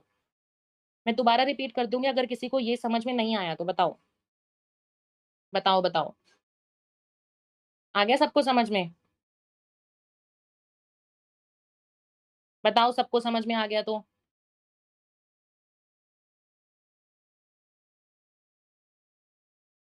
बताओ। फिर हम, अगर नहीं आया तो I can repeat this also. Okay, no doubt. Yes ma'am, okay. Priyanshi ma'am, सारे फीमेल प्राइमेट्स में ऐसा होता है कि डिप्लोटीन इतनी ड्यूरेशन, इतनी लॉन्ग ड्यूरेशन की होती है। हाँ, देखो, जो आपकी मेंस्ट्रुअल, अभी मैं पढ़ाऊँगी आगे, आपकी लाइन लिखी हुई है, क्या होता है हमारे पास जितने भी प्राइमेट्स होते हैं ना, आपके पास मंकीज़ हो गए, एप्स हो गए, इवन हम ह्यूमन्स हो गए, इनके अंदर अरेस्ट होते हैं आपके पास जाके, ठीक है? लेकिन जो आपके डॉग्स हो गए, कैट्स हो गए, या फिर जो मैं इनको इनको हम बोलते हैं नॉन प्राइमेट्स, इनमें क्या होता है आपके पास, इनमें एस्ट्रस साइकिल रन करती है, जो कि आपको मैं बताऊँगी, ठीक है? ठीक है? चलो। निहाल, शॉर्ट रिविजन, चलो देखो फटाफट बता देती हूँ। देखो, क्या होता है आपके पास, ओगोनिया से आपकी जो डिवीजन है वो स्टार्ट होती है। ओगोनिया क्या करेगा, आपके पास माइटोसिस करेगा, नंबर बढ़ाएगा, फिर क्या करेगा, डिफरेंशिएशन करके एक मैच्योर हमारे पास जो है ओगोनिया, जो हमारे पास प्राइमरी oocyte बन जाएगा। वो जो प्राइमरी oocyte है हमारे पास, अपने मियोसिस 1 को शुरू करेगा, लेकिन खत्म नहीं कर पाएगा। खत्म कब करता है आपका जो आपका प्राइमरी oocyte है, अपने मियोसिस कब खत्म करता है? जब वो प्यूबर्टी में अटेन होता है, जब मेरे पास मेंस्ट्रुअल साइकिल होती है तब। ठीक है? और जब मेरे पास मेंस्ट्रुअल साइकिल रिलीज़ होती है, तब मेरे पास क्या बनता है, सेकेंडरी oocyte रिलीज़ होता है, जो कि अब हम मेंस्ट्रुएशन में पढ़ेंगे, और फर्स्ट पोलर बॉडी जो है वो रिलीज़ होती है। ठीक है? लेकिन क्या होता है, मेयोसिस 2 अब उसके अंदर स्टार्ट होगी। मेयोसिस 2 कब कंप्लीट होती है? जब हमारे पास एक्चुअल में फर्टिलाइजेशन होती है, तब हमारे पास क्या हमारे पास रिलीज़ होता है, सेकंड पोलर बॉडी रिलीज़ होती है, और हमारे पास एक्चुअल में जो ओवा, जो एग हम बोलते हैं, जो आगे जाके फर्टिलाइजेशन करता है, तब रिलीज़ होता है। ठीक है? अब समझ में आ गया? निहाल, निहाल समझ में आ गया? ठीक है, ठीक है। निहाल बता दो आपको समझ में आ गया तो। मैं पढ़ लेती हूँ, ठीक है? चलो अब यहाँ से देखो, आपको ये oogenesis का डायग्राम भी दे रखा है। यहाँ पे oogenesis का डायग्राम देखो, वही ये हमने पढ़ लिया था पिछले लेक्चर में, ये अब देखो। वही काम हुआ, देखो हमारे पास, ये हमारे पास सारा कब चला? फीटल लाइफ में चला। फीटल लाइफ में क्या हुआ? पहली मेयोटिक डिवीजन हुई, उसके बाद क्या बना मेरे पास? सेकेंडरी मेयोटिक डिवीजन बचा। जब मेरे पास एडल्ट लाइफ आ गई, या सिंपली मैं बोलूँ, जब मेरे पास फर्टिलाइजेशन हो जाती है, उस टाइम पे मेरे पास क्या बनता है? सेकंड पोलर बॉडी, और मेरे पास जो है ओवम जो होता है वो रिलीज़ होता है, ठीक है? तो ये आपके पास चलता है। उसके बाद देखो, क्रोमोसोम नंबर पता होना चाहिए। ओगोनिया, जैसे स्पर्मेटोगोनिया आपके पास 46 का होता है, मेयोसिस होती है तो क्रोमोसोम नंबर हाफ हो जाता है। ठीक है? इसी तरह से हमारे पास क्या होता है, ओगोनिया के अंदर भी ऐसा होता है। क्या डाउट है? अंजू, आज चैप्टर नहीं, इसके बाद ना ट्यूसडे को एक ट्यूसडे भी एक लेक्चर होगा, फिर कंप्लीट हो जाएगा, ठीक है? आज इसका सेकंड पार्ट है, थर्ड पार्ट भी होगा। तो देखो, अब मैं आपको बता रही थी, देखो oogenesis आपकी जो स्टार्ट थी वो कब हुई? पहली बात तो फीटल लाइफ में स्टार्ट होती है, ठीक है? बर्थ के टाइम पे ना, जब एक गर्ल जो है वो बर्थ लेती है, उस टाइम पे जो ओगोनिया होते हैं वो कितने होते हैं? 1.5 लाख, 1.5 लाख्स होते हैं। लेकिन जैसे-जैसे आपकी प्यूबर्टी अटेन होती जाती है ना, वो फॉलिकल्स के नंबर घटते रहते हैं। सिर्फ आपके 60,000 टू 80,000 रह जाते हैं इन ईच ओवरी। ये क्वेश्चन याद रखना, हर ओवरी के अंदर आपके पास कितने रह जाते हैं? आपके पास जो फॉलिकल्स होते हैं, 60,000 से 80, आपके पास जो फॉलिकल 80,000 फॉलिकल्स होते हैं वो इतने रहते हैं। लेकिन याद रखना, ईच ओवरी, अगर आपके पास पता है, ये क्वेश्चन भी आता है कि दोनों ओवरीज के अंदर कितने रहेंगे, तो आप क्या करोगे, 1,20,000 से 1,60,000 तक क्वेश्चन आता है, ठीक है? तो इस पहले तो क्वेश्चन को ध्यान से पढ़ा करो, ठीक है? और इस प्रोसीजर को जिसने आपके जो आपके फॉलिकल्स हैं वो नंबर कम होते हैं, उसको हम बोलते हैं फॉलिकुलर अट्रेसिया। फॉलिकुलर अट्रेसिया क्या होता है आपके पास, कि आपके पास जो फॉलिकल्स का नंबर है वो डिक्रीज होना, उसको हम कहते हैं फॉलिकुलर अट्रेसिया। ठीक है। अब देखो हम क्या करते हैं, देखो हमारे पास ना मेंस्ट्रुअल साइकिल होती है हर मंथ।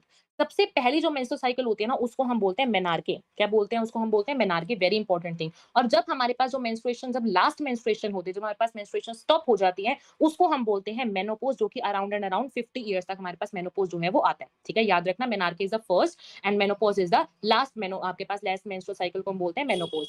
अगर मान लो आपके पास एक फीमेल है जिसके अंदर आपको क्या दिखा, मेनार्के जो आपके पास था वो 11 इयर्स में आया, और जो मेनोपॉज है 50 इयर्स में आया। इसका मतलब मैं सिंपल बोल सकती हूँ कि वो एक फीमेल है जो कि रिप्रोडक्टिवली एक्टिव कितने टाइम तक रही, 40 साल तक रही। करोगे ना, लगभग हम कह सकते हैं, अगर मान लो एक फीमेल है जो कि आपकी 40 साल तक क्या रही, रिप्रोडक्टिवली जो है वो एक्टिव रही। ठीक है। अब बताओ, हर हमें पता है, अगर हमारे पास 40 साल तक रही और एक ईयर में, एक साल में हमारे पास 12 oocyte निकलेंगे, सेकेंडरी oocyte, क्योंकि देखो हर मंथ में एक सेकेंडरी oocyte जो है वो निकलता है। हर मंथ में क्या होता है, एक प्राइमरी फॉलिकल आएगा, प्यूबर्टी जैसे अटेन हुई वो ग्रो करता जाएगा और हर बार सेकेंडरी oocyte को जो है वो निकालता जाएगा। इसका मतलब मैं सिंपल बोलूं, एक साल में मेरे पास अगर मान लो 12 मेरे पास सेकेंडरी oocyte रिलीज होते हैं, तो 40 साल में कितने oocyte मेरे पास रिलीज हो जाएंगे, डेफिनेटली 40 into 12 करो, 480 oocytes। ठीक है, इससे भी एक देखो न्यूमेरिकल डायरेक्ट आता है कि अगर एक साल में मेरे पास 12 oocytes मेरे पास रिलीज हो रहे हैं, तो 40 साल में कितने रिलीज हो जाते हैं, तो हम कहेंगे 480 हमारे पास oocytes रिलीज होते हैं।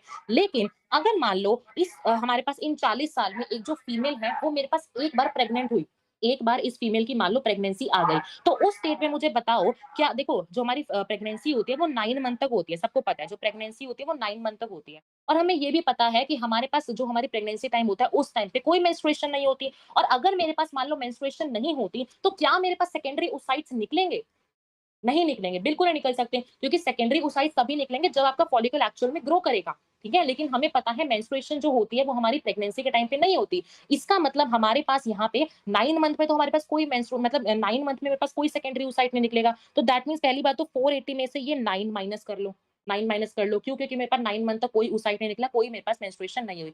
सिमिलरली जब लैक्टेशन होती है, लैक्टेशन जब हमारे पास मदर फीड करती है, उस टाइम पे भी हमारे पास कोई मेंस्ट्रुअल साइकिल नहीं होगी। ठीक है, तो और मेंस्ट्रुअल साइकिल लैक्टेशन पीरियड कितना होता है, 6 मंथ का, हम नेक्स्ट चैप्टर में पढ़ेंगे। लैक्टेशन पीरियड हमारा होता है 6 मंथ का, और हम कह सकते हैं 6 मंथ में भी हमारे पास कोई oocyte नहीं बनेगा, तो -6 और कर दो। तो एक्चुअल में हमारे पास जो, अगर देखो इससे ना न्यूमेरिकल आता है, बहुत इंपॉर्टेंट न्यूमेरिकल आता है कि आपके पास एक्चुअल में कितने आपके पास जो है oocytes बनेंगे। इस तरह से अभी मैं कराऊंगी, सेम न्यूमेरिकल में कराऊंगी इसका। ठीक है, इस जो जाना मत, सेम न्यूमेरिकल करके जाना। ठीक है, तो क्या होता है 480 मेरे पास एक्चुअल में बनने चाहिए थे, लेकिन जब फीमेल एक बार प्रेग्नेंट हो जाती है तो 9 मंथ तो उसके ऐसे ही गए। ठीक है, 6 मंथ उसके लैक्टेशन के गए, तो एट द एंड जितना इसका आंसर आएगा उतने इसके oocytes जो है वो बचते हैं। Very important question. सबको समझ में आ गया इतना? देखो अगर ये समझ में आ गया ना, तभी तुम आगे का न्यूमेरिकल कर पाओगे। बताओ, इतना सबको समझ में आ गया? ये थोड़ा-सा कैलकुलेशन था, क्योंकि ना देखो नीट 2025 का लेवल या देखो थोड़ा-सा हाई हो सकता है, तो हमें प्रिपेयर रहना है कि जितने भी कॉम्प्लेक्स आए क्वेश्चन, रैंक डिसाइडिंग क्वेश्चन्स आए, हम उनको अटेम्प्ट कर पाएँ। हमें अपनी कोशिश ये करके चलनी है। तो बताओ, इतना समझ में आ गया सबको? बता दो। बता दो, फटाफट बता दो, सबको समझ में आ गया ये वाली कैलकुलेशन? अब इसका न्यूमेरिकल भी कराऊँगी, वहाँ से अच्छे से समझ आ जाएगा। TG21 रिपीट, देखो दोबारा बता देती हूँ। ये देखो, दोबारा बताती हूँ। देखो क्या होता है मेरे पास, सी क्या होता है, सी देखो, हमारे पास क्या होता है, मान लो हमारे पास 40 इयर्स तक एक फीमेल थी, मेनार्के उसका इस टाइम था, मेनोपॉज़ उसका इस टाइम तक, 40 इयर्स तक हमारे पास मान लो जो फीमेल थी वो हमारे पास रिप्रोडक्टिवली एक्टिव रही। ठीक है? अब क्या होता है, अगर 1 साल में देखो 1 साल में 12 महीने होते हैं, हर महीने एक-एक oocyte जो है सेकेंडरी oocyte वो निकलता जाता है फीमेल्स के अंदर। तो अगर 1 साल में 12 oocytes निकल रहे हैं, तो 40 इयर्स में कितने oocytes निकले होंगे? डेफिनिटली 480, मल्टीप्लाई कर दो 480 oocytes। अब क्या होगा, अगर मान लो एक बार प्रेग्नेंट हो गई, 40 साल की उम्र में एक बार जो फीमेल है वो प्रेग्नेंट हो गई। प्रेगनेंसी में कितने मंथ्स होते हैं? प्रेगनेंसी आपकी होती है 9 मंथ तक, और हमें पता है प्रेगनेंसी के टाइम पे कोई मेंस्ट्रुएशन नहीं होती, मेंस्ट्रुएशन नहीं होती तो सेकेंडरी oocyte नहीं निकलेगा। इसका मतलब पहली बात तो 480 में से -9 कर दो, माइनस में 6 कर दो। 6 क्यों करा? क्योंकि हमें पता है लैक्टेशन पीरियड कौन सा होता है, जब मदर फीड करती है बेबी को, उस टाइम पे भी कोई मेंस्ट्रुएशन नहीं होती, मेंस्ट्रुएशन नहीं होती तो आपकी सेकेंडरी oocyte नहीं बनेंगे। फिर इसमें से 6 माइनस कर दिया, तो अल्टीमेटली जो भी आपका आंसर आएगा एट द एंड वो आपका आंसर निकल के आएगा कि आपके पास क्या होगा, आपके पास उतने oocytes आपके बनेंगे। ठीक है? ठीक है? समझ में आ गया सबको? अभी ना थोड़ी-सी देखो आपको और क्लैरिटी आ जाएगी, जब हम इसका न्यूमेरिकल करेंगे ना बहुत अच्छे से समझ आ जाएगा वो, ठीक है? चलो अब हम थोड़ा-सा पढ़ लेते हैं आगे स्ट्रक्चर ऑफ ओवम। देखो ओवम का स्ट्रक्चर आपका कैसे रहता है, मैं आपको सिंपल देखो बताऊँ। सबसे पहला मैंने आपको बताया था, अंदर हमारे पास रहता है सेकेंडरी oocyte। अंदर क्या रहता है मेरे पास? सेकेंडरी oocyte, ठीक है? उसके बाहर मेरे पास लेयर रहती है ज़ोना पेल्यूसिडा की। अभी मैंने आपको बात ऊपर बताया था ना, ज़ोना पेल्यूसिडा की लेयर रहती है।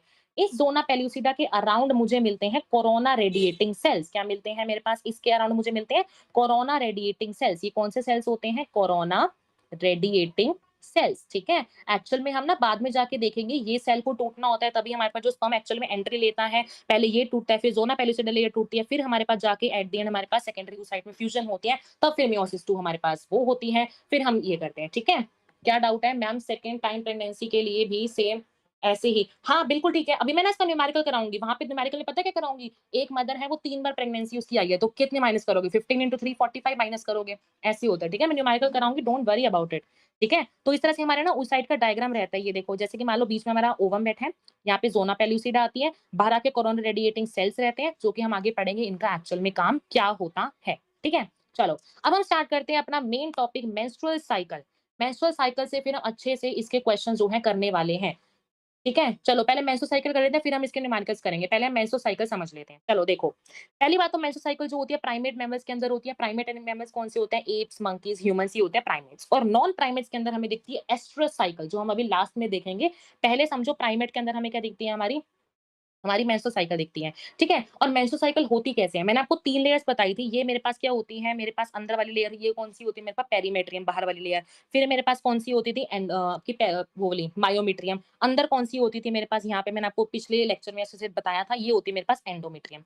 जो आपकी मेंस्ट्रुअल साइकिल होती है, उस टाइम पे क्या होता है? ये जो एंडोमेट्रियम होता है ना, ये डीजेनरेट होता जाता है। ये जो एंडोमेट्रियम होता है, ये डीजेनरेट होता जाएगा, हर मंथ डीजेनरेट होगा। तभी तो हम कहते हैं सिर्फ इसी लेयर की डीजेनरेशन की वजह से हमारे पास हर मंथ क्या होता है? मेंस्ट्रुअल साइकिल हो पाती है। तो periodic shedding of endometrium leads to menstruation, ठीक है? सबको वो वाला पार्ट तो समझ में आ गया ना? देखो जिसको डाउट भी है ना, मैं क्वेश्चन कराऊँगी तब समझ में आ जाएगा, ठीक है?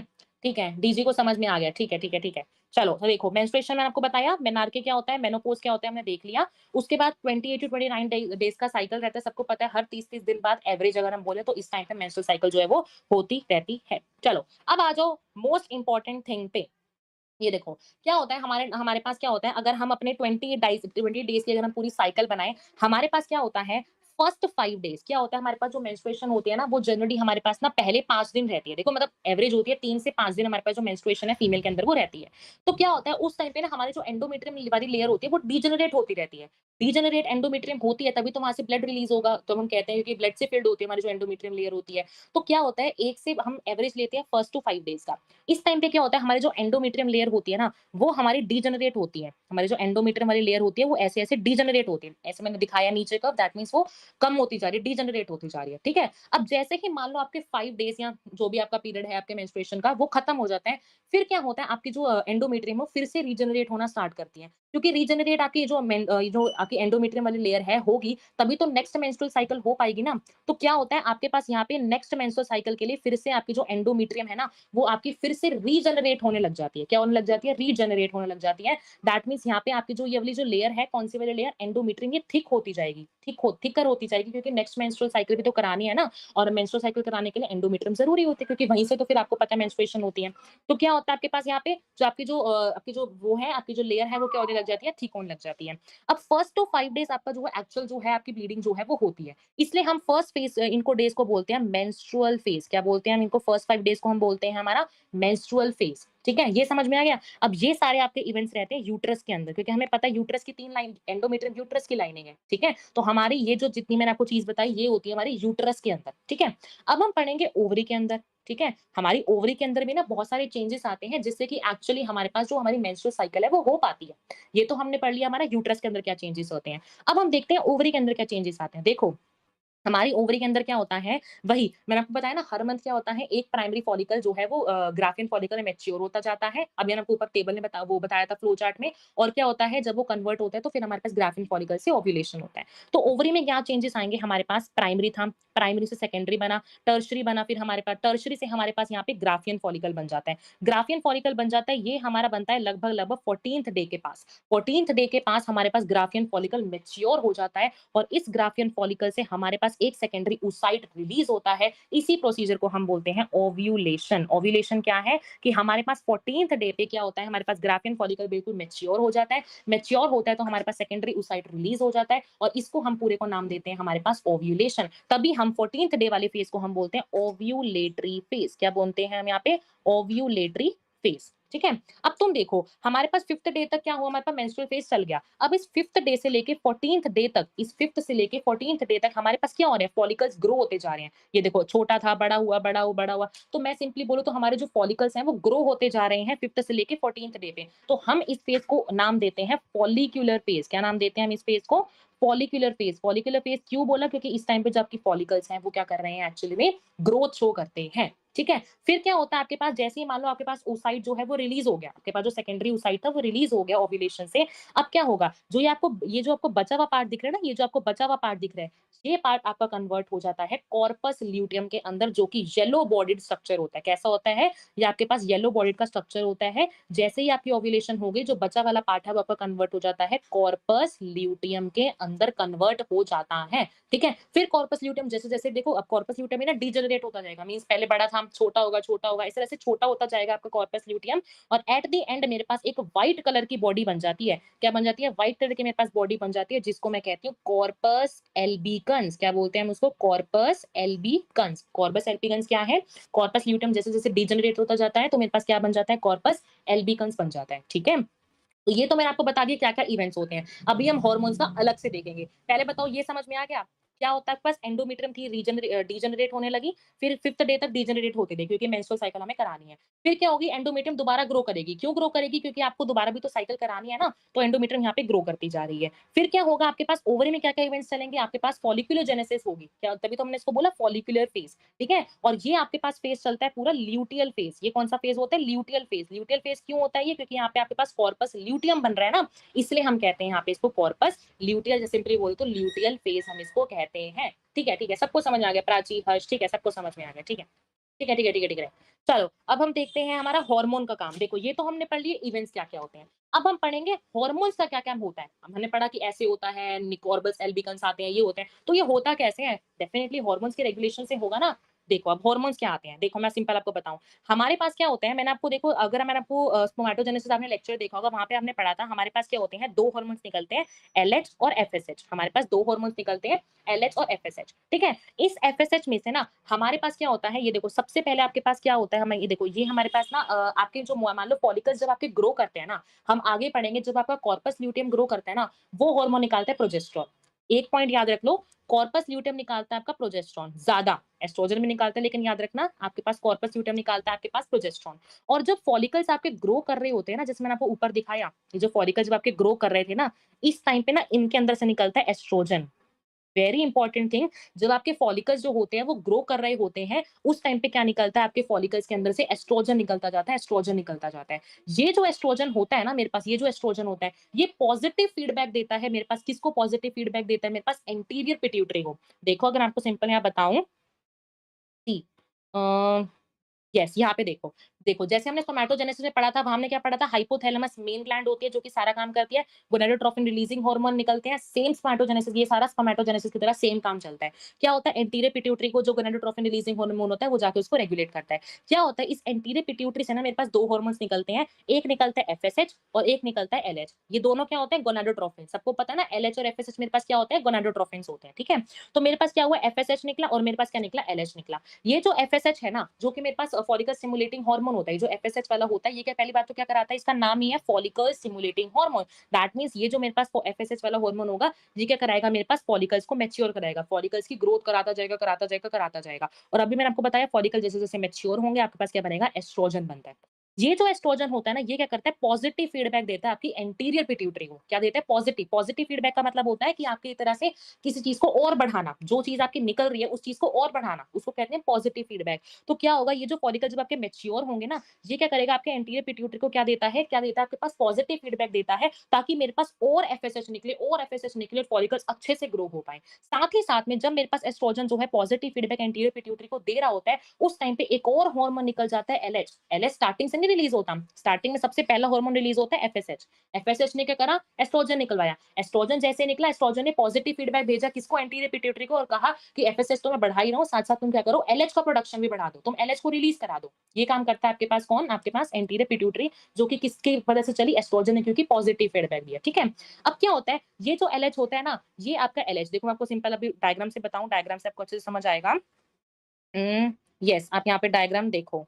यस, ये देखो जो ऊपर मैं आपको डायग्राम दिखा रही थी। यस, यहाँ पे डायग्राम देखो। क्या होता है आपके पास, सबसे पहले आपका जो एफएसएच है ना, ये आपके पास दिखा रहा है, ये आपको दिखा रहा है एफएसएच। ये जो एफएसएच आपका जैसे ही बढ़ता है, आपके पास एस्ट्रोजन की पीक आ जाती है। पीक कैसे आई एस्ट्रोजन की, अभी मैंने आपको बताया, एफएसएच बढ़ेगा, फॉलिकल्स बढ़ेंगे, फॉलिकल्स एस्ट्रोजन रिलीज कराते जाएंगे। तो देखो एफएसएच मेरे पास बढ़ रहा है, एस्ट्रोजन की देखो, एस्ट्रोजन भी पीक पे चला गया, एस्ट्रोजन भी तो कितना ज्यादा बढ़ गया ना। अब क्या होगा, अब मेरे पास एलएच भी निकल गया पॉजिटिव फीडबैक की हेल्प से। अब क्या होता है, एलएच जो मेरे पास हार्मोन होता है ना, ये कॉर्पस ल्यूटेम को मेंटेन करके रखता है। ठीक है, सिंपल मेंटेन तो देखो प्रोजेस्टेरोन करता है, सिंपल तुम कह सकते हो, जब तक तुम्हारे पास ल्यूटिनाइजिंग हार्मोन प्रेजेंट होता है ना, तब तक हम कहते हैं हमारे पास कॉर्पस ल्यूटेम होगा।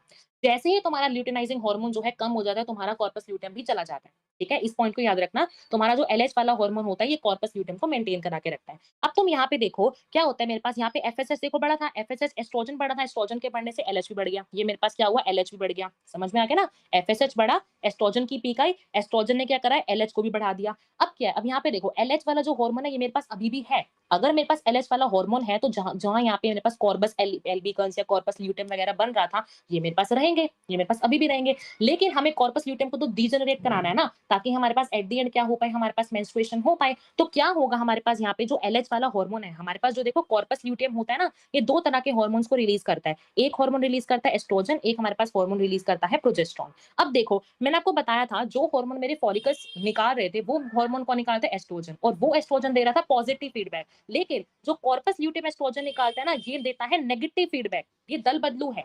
वो वाला एस्ट्रोजन क्या दे रहा था, पॉजिटिव फीडबैक। ये जो एस्ट्रोजन होता है, ये कौन सा पॉजिटिव फीडबैक देता है, ये देता है नेगेटिव फीडबैक। और अगर मान लो इसने गलती से नेगेटिव फीडबैक दे दिया एंटीरियर पिट्यूटरी को जाके, एंटीरियर पिट्यूटरी क्या करेगी, वो एलएच एफएसएच की प्रोडक्शन को कम कर देगी। और जैसे ही मेरे पास एलएच और एफएसएच की प्रोडक्शन जो है वो कम हुई, क्या कॉर्पस ल्यूटियम जिंदा रह पाएगा, मैंने अभी आपको बताया एलएच जो है वो जिंदा रखता है कॉर्पस ल्यूटियम को। तो जैसे ही मेरे पास एलएच एफएसएच की प्रोडक्शन कम हो गई, कॉर्पस ल्यूटियम भी डिजेनरेट होना स्टार्ट कर गया। और हमें पता है, मैंने आपको ऊपर बताया था, ये जो कॉर्पस ल्यूटियम होता है, ये प्रोजेस्टेरोन रिलीज करता है। क्या करता है, प्रोजेस्टेरोन मेजरली रिलीज करता है। तो अगर आपके जो आपके कॉर्पस ल्यूटियम थे वो डिजेनरेट होते गए, धीरे धीरे घटते गए, तो प्रोजेस्टेरोन का लेवल भी तो घटता गया ना, और अल्टीमेटली आपकी मेंस्ट्रुअल साइकिल हो जाती है। तभी हम कहते हैं कि कम प्रोजेस्टेरोन के कम लेवल होने की वजह से ही आपके पास जो मेंस्ट्रुअल साइकिल है वो होती है। This is very important question, menstrual cycle कब होती है, तो आप कहोगे प्रोजेस्टेरोन के कम होने की वजह से आपकी जो मेंस्ट्रुअल साइकिल है वो होती है। अब बताओ समझ में आ गया सबको, थोड़ा सा देखो कॉम्प्लेक्स था, सबको समझ में आ गया तो बताओ, वरना मैं तुमको यहाँ से एक बार दोबारा बता दूंगी। चलो बताओ, सबको समझ में आ गया, बताओ, बताओ दोबारा बता दूं। चलो एक बार दोबारा देख लेते हैं। देखो यहाँ आपको इस वाली टेबल से मैं सिंपल बताती हूँ। हाइपोथैलेमस था, गोनाडोट्रोपिन रिलीजिंग हार्मोन निकला, एंटीरियर पिट्यूटरी को उसने क्या करा, रेगुलेट करा। मैं आपको रब कर देती हूँ, देखो एंटीरियर पिट्यूटरी को क्या करा इसने, रेगुलेट किया। ठीक है, एंटीरियर पिट्यूटरी जैसे ही मेरे पास यहाँ पे रेगुलेट हुई, एंटीरियर पिट्यूटरी ने एक हार्मोन निकाला पहले नंबर पे, कौन सा हार्मोन, हाँ मैं दोबारा कर रही हूँ, देखो देखो क्या था, हाइपोथैलेमस था, गोनाडोट्रोपिन रिलीजिंग हार्मोन निकला, एंटीरियर पिट्यूटरी मेरे पास वहां पे उसने जाके रेगुलेट करा। एंटीरियर पिट्यूटरी ने क्या करा, मेरे पास एफएसएच हार्मोन को रिलीज करा दिया। एफएसएच हार्मोन क्या है, follicle stimulating hormone. That means ये वाला जो मेरे पास हार्मोन होगा, ये फॉलिकल्स की मैच्योर कराएगा। ये तो सबको पता है ना, एफएसएच का काम क्या होता है, फॉलिकल्स की मैच्योरेशन कराएगा। इसने क्या करा, फॉलिकल्स की मैच्योरेशन कराई। जैसे जैसे मेरे जो फॉलिकल्स है वो मैच्योर करते हैं, वो रिलीज करते हैं एस्ट्रोजन। क्या रिलीज करते हैं, एस्ट्रोजन। ये जो एस्ट्रोजन होता है ना, ये देता है पॉजिटिव फीडबैक। क्या देता है, पॉजिटिव फीडबैक एंटीरियर पिट्यूटरी को। और जैसे ही एंटीरियर पिट्यूटरी और ज्यादा स्टिमुलेट हुई पॉजिटिव फीडबैक की वजह से, उसके एफएसएच की प्रोडक्शन तो बढ़ाई, एफएसएच की प्रोडक्शन तो बढ़ाई, साथ साथ उसने क्या करा, एलएच की प्रोडक्शन भी बढ़ा दी, एलएच की प्रोडक्शन को बढ़ा दिया। अब मैंने तुमको बताया, जो कॉर्पस ल्यूटियम होता है ना, वो तब तक जिंदा रहेगा जब तक उसके पास एलएच वाला हार्मोन है। वो तब तक जिंदा रहेगा जब तक उसके पास कौन सा हार्मोन है, एलएच वाला हार्मोन है। अब मैंने तुम्हें बताया, जो मेरे पास कॉर्पस ल्यूटियम जो डीजनरेट होता है मेरे पास, वो मेरे पास रिलीज करता है एस्ट्रोजन, और मेरे पास प्रोजेस्टेरोन रिलीज करता है। लेकिन जो कॉर्पस ल्यूटियम वाला एस्ट्रोजन है, ये देता है नेगेटिव फीडबैक एंटीरियर पिट्यूटरी को। ये कैसा फीडबैक देता है? नेगेटिव फीडबैक देता है। और अगर इसको मान लो नेगेटिव फीडबैक मिल गया, इसने क्या करा? एफएसएच और एलएच की प्रोडक्शन को कम करा दिया। और अभी मैंने आपको बताया, अगर मेरे पास एलएच की प्रोडक्शन कम हो गई तो क्या कॉर्पस ल्यूटेम जिंदा रह पाएगा? नहीं रह पाएगा, क्योंकि एलएच जितना ज्यादा, कॉर्पस ल्यूटेम उतना सही से। एलएच अगर कम हो गया तो कॉर्पस ल्यूटेम भी कम हो गया, और कॉर्पस ल्यूटेम जैसे जैसे कम हो गया, प्रोजेस्टेरोन का लेवल भी घट गया, क्योंकि डीजनरेशन होती जा रही है। प्रोजेस्टेरोन का लेवल जैसे ही घटा, वैसे ही मेरे पास क्या होगी? मेंस्ट्रुअल साइकिल हो जाती है। तभी हम कहते हैं कि due to decrease level of progesterone हमारे पास जो मेंस्ट्रुएशन है वो हो पाती है। अब समझ में आ गया सबको? अब आया सबको समझ में? सबको आ गया?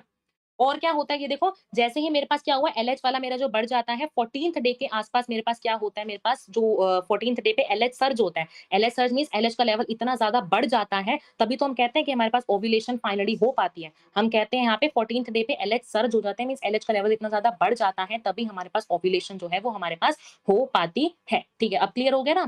ठीक है, ठीक है ना? चलो, अब समझ में आ गया। देखो, हार्मोन्स का लेवल यहाँ से भी तुम देख सकते हो। सी मैं तुम्हें वेट, अच्छा ये रब हो गया। चलो यहाँ से देखो क्या होता है मेरे पास। अभी मैंने तुम्हें बताया एफएसएच बढ़ा, सॉरी यस, एफएसएच बढ़ा, एफएसएच बढ़ा, एफएसएच के बढ़ने से मेरे पास एस्ट्रोजन की पीक आ गई। एस्ट्रोजन की पीक जैसे ही मेरे पास आई, उसने पॉजिटिव फीडबैक दिया, एलएच बढ़ गया। एलएच बढ़ गया 14th डे पे, 14th डे पे आके मेरे पास ओव्यूलेशन हो गई। उसके बाद क्या हुआ आपके पास? जैसे ही मेरे पास यहाँ पे कॉर्पस ल्यूटेम 2 हार्मोन्स रिलीज कर रहा था, उसके बाद यहाँ पे प्रोजेस्टेरोन भी जो है, प्रोजेस्टेरोन का जो लेवल है वो भी मेरे पास बढ़ने लग गया। क्यों बढ़ने लग गया? क्योंकि यहाँ पे कॉर्पस ल्यूटेम 2 हार्मोन्स को रिलीज कर रहा था। ठीक है, और कॉर्पस ल्यूटेम जैसे ही 2 हार्मोन्स रिलीज कर रहा था, लेकिन अब क्या हुआ? एस्ट्रोजन ने नेगेटिव फीडबैक दे दिया। एस्ट्रोजन ने जैसे ही नेगेटिव फीडबैक दिया, देखो फिर से देखो आपके पास कहां पहुंच गया, फिर से पीक उसकी नीचे आ गई ना प्रोजेस्टेरोन की, फिर प्रोजेस्टेरोन घट गया, और यहां से इस वाली स्टेज पे आपकी यहाँ पे नेक्स्ट मेंस्ट्रुअल साइकिल जो है वो फिर से बिगिन हो जाती है। ठीक है, एनसीईआरटी का देखो डायग्राम भी देख सकते हो, वही सारी बातें लिखी हुई हैं। यहाँ देखो एंडोमेट्रियम डिजेनरेट हुई, यहाँ पे फिर से बनी प्रोजेस्ट, देखो एस्ट्रोजन आया और फिर से एस्ट्रोजन बढ़ता है। ये एस्ट्रोजन कब बढ़ा है? जब कॉर्पस ल्यूटेम की वजह से। ये एस्ट्रोजन कब बढ़ा है मेरे पास? फॉलिकल्स की वजह से। याद रखना, क्वेश्चन आता है ऐसा कौन सा हार्मोन है जो कि मेरे पास 2 बार पीक दिखाता है। हाँ, ये थोड़ा ना कॉम्प्लेक्स है टॉपिक, ठीक है? दोबारा भी इसको सुन सकते हो, थोड़ा-सा कॉम्प्लेक्स है, तभी तो मैंने बोला था कि तुम कॉम्प्लेक्स टॉपिक है, ठीक है? तो क्वेश्चन आता है कि एस्ट्रोजन जो होता है मेरे पास, ऐसा कौन-सा हार्मोन है जो कि 2 बार पीक दिखाता है? तो your answer will be oestrogen. कब दिखाया? देखो, पहली पीक इसने कब दिखाई? एक तो जब फॉलिकल्स निकाल रहे थे, दूसरी पीक इसने कब दिखाई? जब मेरे पास कॉर्पस ल्यूटेम निकाल रहा था। तो 2 पीक किस हार्मोन में आपको दिखती है? Your answer will be oestrogen, ठीक है? फिर ये देखो प्रोजेस्टेरोन का लेवल भी बढ़ा, क्यों? अगेन आपके कॉर्पस ल्यूटेम की वजह से बढ़ा। फिर मैंने आपको ये बता दिया, एलएच भी देखो आपका बढ़ा, ये देखो 14th डे के, ये आपका 14th डे वाली लाइन है, ठीक है? 14th डे पे देखो आपका एलएच सर्ज भी हो गया, और अल्टीमेटली क्या हो जाता है आपके पास? ओव्यूलेशन हो जाती है, ठीक है? उसके बाद देखो आप एनसीईआरटी रीड कर सकते हो, एनसीईआरटी में सेम जो मैंने बताया है, सेम आपके पास वही चीज रहेगी, ठीक है? सेम, ठीक है? सबको समझ में आ गया ना? हाँ, कॉम्प्लेक्स तो है ये, दोबारा सुनना एक बार, ठीक है? लेक्चर के बाद ना एक बार दोबारा सुनना। हाँ, एस्ट्रोजन की पीक 2 बार आती है। अब देखो एमिनोरिया, एमिनोरिया क्या होता है आपके पास ना? देखो, एमिनोरिया का मतलब होता है absence of menstrual absence of menstrual cycle. Amenorrhoea क्या होता है मेरे पास? एब्सेंस ऑफ मेंस्ट्रुअल साइकिल, ठीक है? कभी-कभी क्या होता है, देखो हमें पता है प्रेगनेंसी के टाइम पे मेंस्ट्रुअल साइकिल नहीं होती, तो हम तब कह लेंगे कि एमिनोरिया हमारा होता है, या फिर हम बोलेंगे लैक्टेशन के टाइम पे हमें एमिनोरिया दिखता है, या फिर इन जनरल हम बोले तो हमारे पास नॉर्मल डेज में भी हमें, जैसे कि पुअर स्ट्रेस की वजह से, या मैं सिंपल बोलूँ पुअर हेल्थ की वजह से भी हमें क्या दिखने मिल जाता है? हमें एमिनोरिया मिल जाता है। दैट मीन्स मेंस्ट्रुएशन का ना होना हमें कभी-कभी नॉर्मल लाइफ में भी हमें एमिनोरिया की सिचुएशन जो है वो देखने मिल जाती है, क्योंकि इन सिचुएशन में क्या होता है, क्योंकि देखो प्रेगनेंसी में तुम देखोगे ना प्रोजेस्टेरोन का लेवल बहुत ज़्यादा बढ़ा हुआ होता है, और अगर प्रोजेस्टेरोन बढ़ा हुआ होगा तो क्या आपके पास एंडोमेट्रियम ब्रेकेज हो पाएगी, या फिर मैं सिंपली बोलूँ क्या आपके पास मेंस्ट्रुएशन हो पाएगी? बिल्कुल नहीं हो पाएगी, क्योंकि प्रेगनेंसी में प्रोजेस्टेरोन का लेवल बहुत ज़्यादा बढ़ा हुआ होता है, ठीक है?